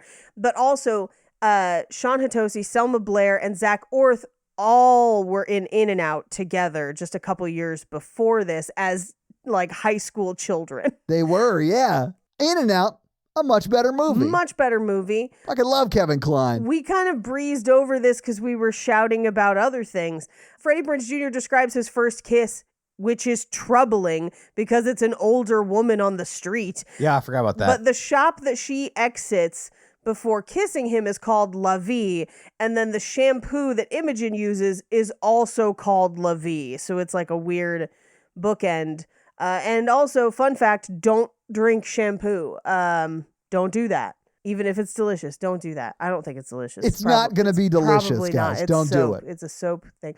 Oh, also, I did find out soap that is not designed for your body is fatal. Like, don't drink non-body soaps. Like, don't drink any soap, but definitely don't drink soap that's not meant for bodies. I realize it sounded like Paige was saying don't drink soaps a lot there, but I do want you to know, because this is an audio podcast, Mikey was like going through all of his soaps trying to eat them, and she was just telling him not to. Don't do it. So like that's why she said that so much. No so soap. Anyway, Do you think people are going to believe that I have one or more soaps? No. You're definitely a shampoo and conditioner combined kind of guy. I stay a loofah. But Paige, thank you for those fun facts. Let's talk a little bit about box office. So what do you think the production budget was for this movie, Mikey? $35 million. I did say that already. Let me tell you, though, how much that would be in today's dollars. So if you adjust that $35 million from 2000 to today, that is $63 million is what this movie cost to make. Why do I just get sadder throughout this whole process? I don't know.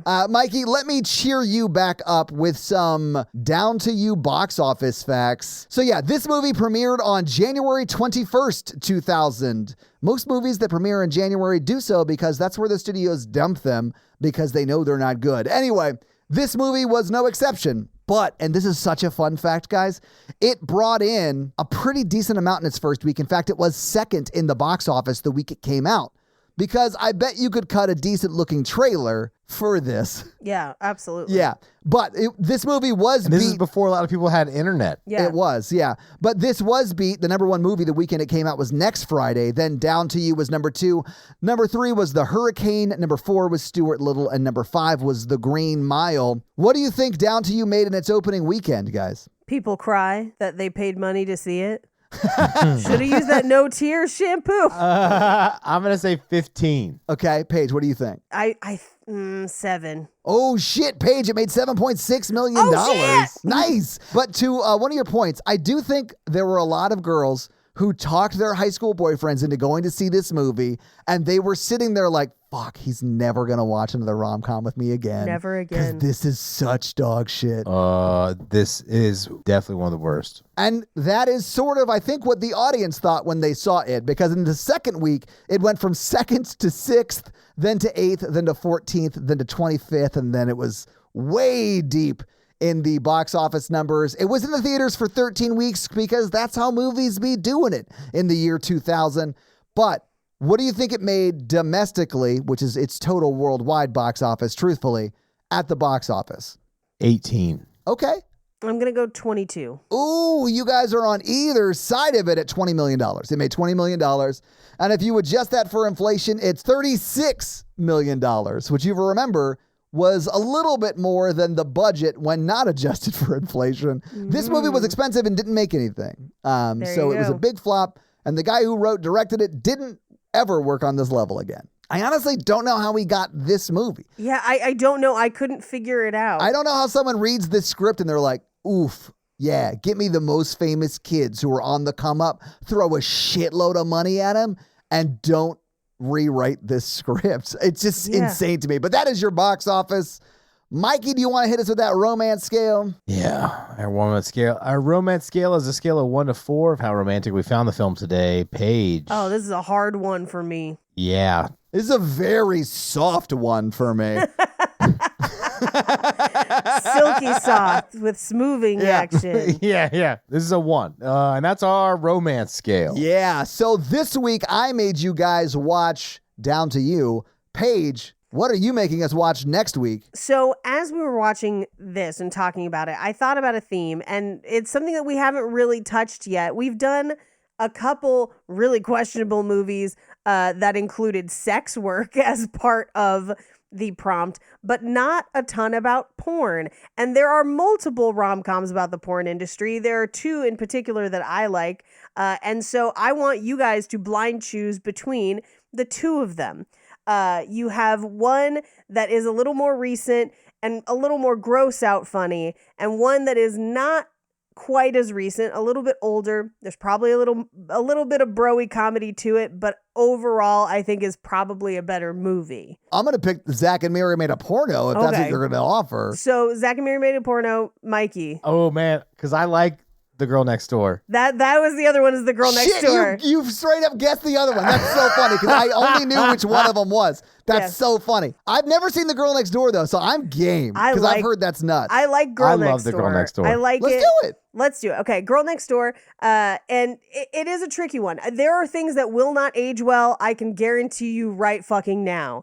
But there are also some discussions about personhood and not fetishizing people that I think are maybe not handled as best as they could be in that movie, but the fact that they're willing to have those discussions I think is worth talking about. And also, I just generally like the movie The Girl Next Door. We'll find out if the juice is worth the squeeze. We will. And that's what we'll watch next time. So your homework for next week is to watch The Girl Next Door and then check back for that episode. There you go. So Mikey, do you have a review for us to read? So my phone died like 45 minutes ago. That's why he was paying attention and making puns. You know that you can look up reviews on the computer, right? Yeah. I don't know that. Well, I guess I'm going to read a review this week, and I'll read one from... Wait, hold on. I got one. Mikey. What? What's the name of it? The title of the review is You Had Me at Nipple Cider. That's the one I was going to read, so please feel free. It is from Ollie Ben Allen. I don't even remember Nipple Cider. Okay. I don't even remember. I first heard of this delightful trio via Jeff May. Oh, we love Jeff. I was talking to Jeff May through Instagram DMs today. I love that guy. And have since been binging, listening to this as well as Horror Virgin. Every episode has truly made the days a joy. I just listened to the Moonstruck episode, and it is my all-time favorite so far. Yeah. Truly, Mikey, Paige, and Todd are the best kind of ear candy. 5 stars. Oh, thank you. Well, thank you for that amazing 5-star review. And I am going to read a Spotify comment. And this one's from our most recent Little Italy episode. And it's from Heather. She says, sort of sad they couldn't do Loverboy, but the after series is such great trash. And I agree. I am sad we couldn't do Loverboy. I really do hope at some point we can in the future, though. Mm-hmm. But thank you so much for that Spotify comment. And if you want to have me read your Spotify comment or Mikey read your 5-star review, leave us a Spotify comment or 5-star review, and we will do just that. So, yeah, guys, if you like this power throuple that we have here on this podcast, make sure to check out our other podcast, The Horror Virgin, and that is the only other podcast that Mikey and I are on, but Paige gets around, and she is on 2 other podcasts, Black Card Rehab and Cult Podcast. So, guys, definitely check out those because they're amazing. If you want to follow us on social, we are at Romancing the Pod Show. Yes.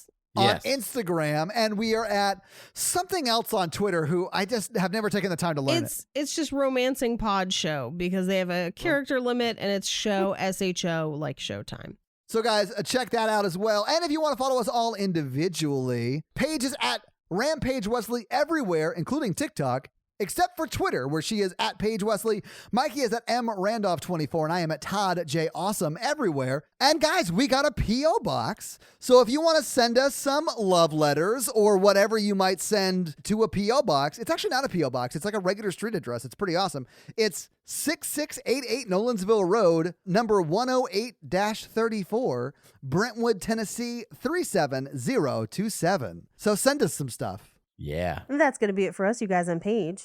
I'm Mikey. And I'm Todd. And you complete us. To Peak Peation. You got me from 9 to 11. Oh, my God. So you're slightly softer?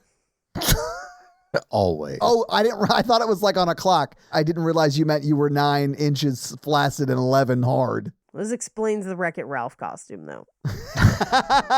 That vitamin water picture, I'll never be the same. Bye!